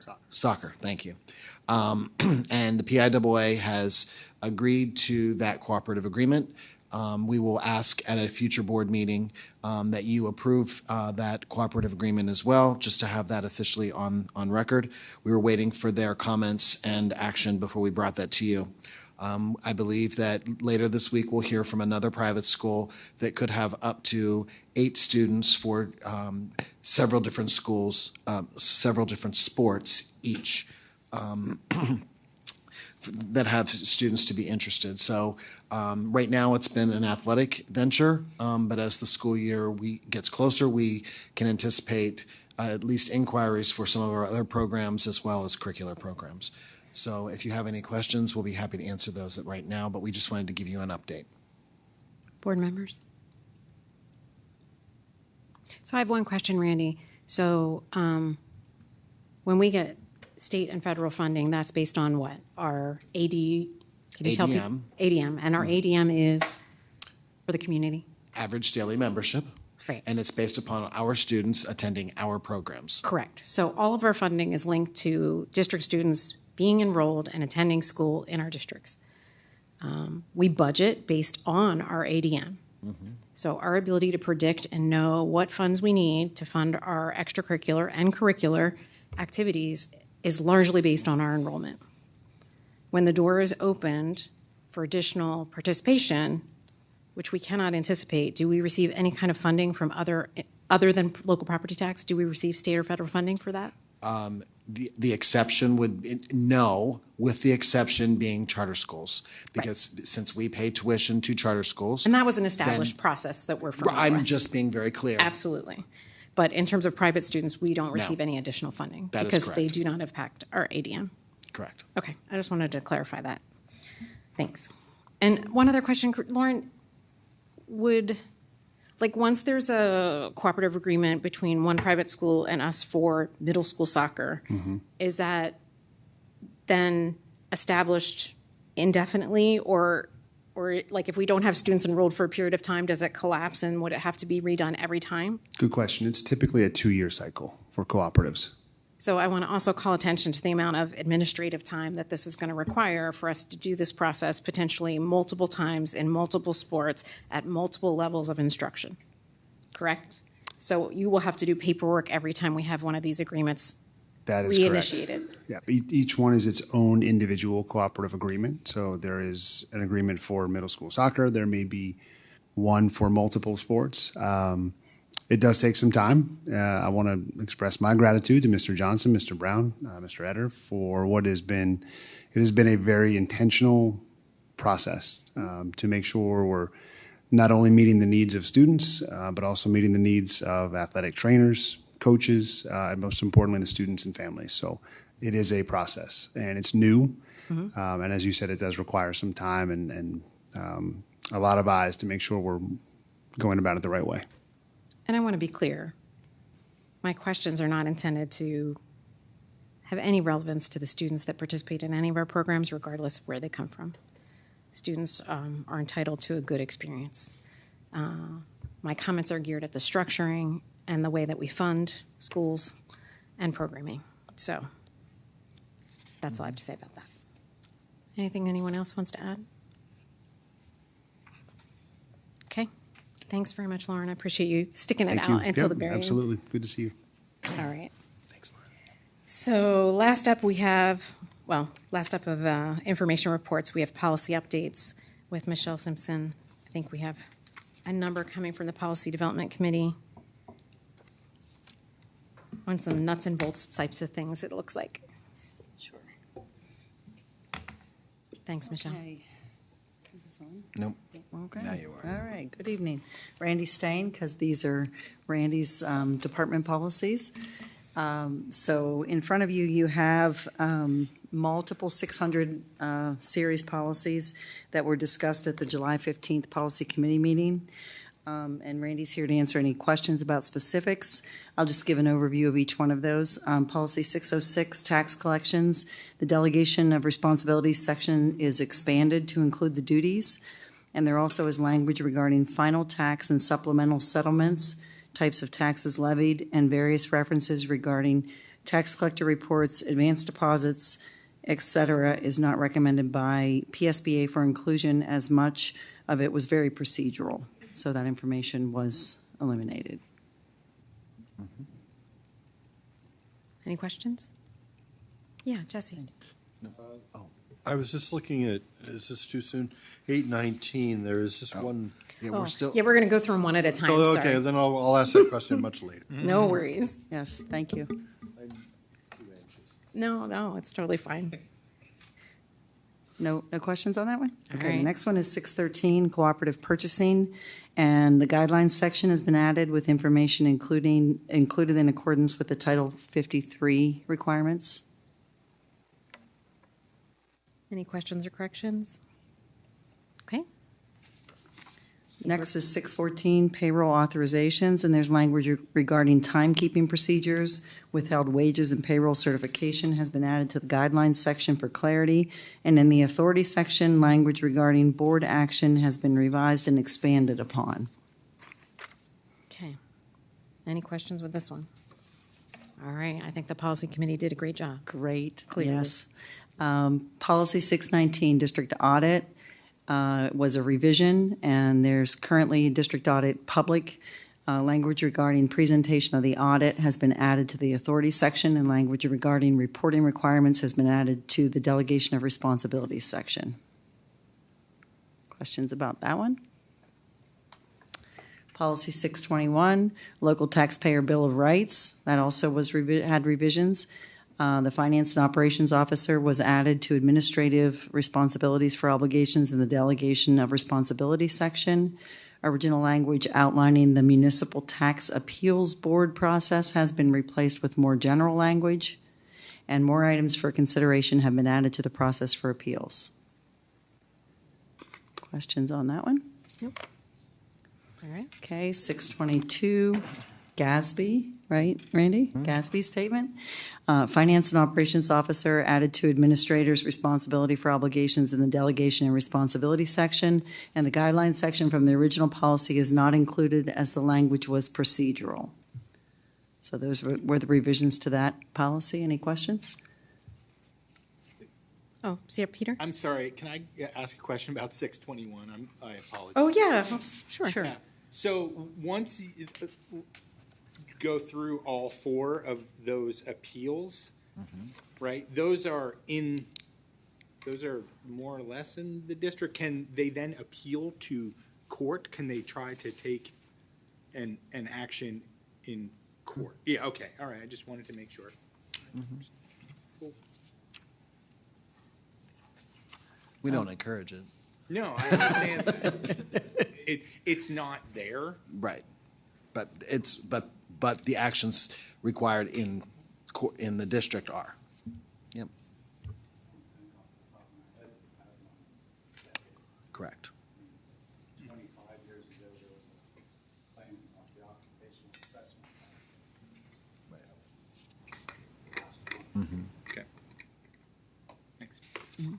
Other questions? Okay, and last for the 600s tonight is 624, taxable fringe benefits.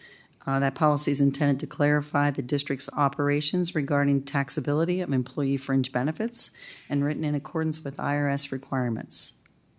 Any questions on that one? Thank you to Mr. Brown and his department for their review and assistance with that. Now we're moving on to 819. Then I'll ask my question. It's really simple. Okay. Because it's an ignorant question.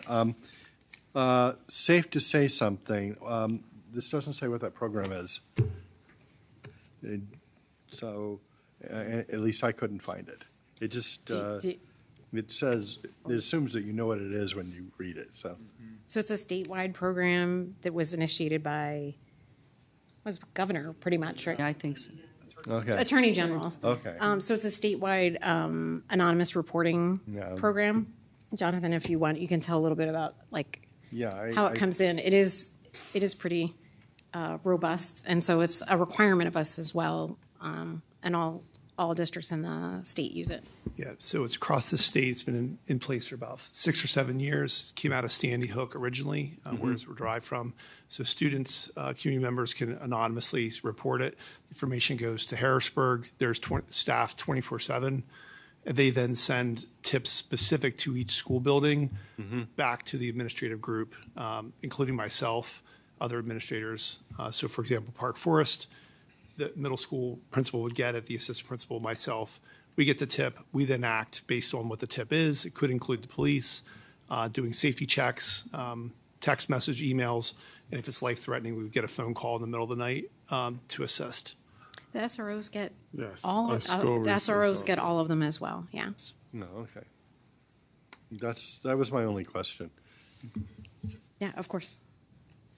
There'll be a lot of things like that as we move forward. Never, don't worry about it. Okay, so policy 819, suicide awareness, prevention, and response.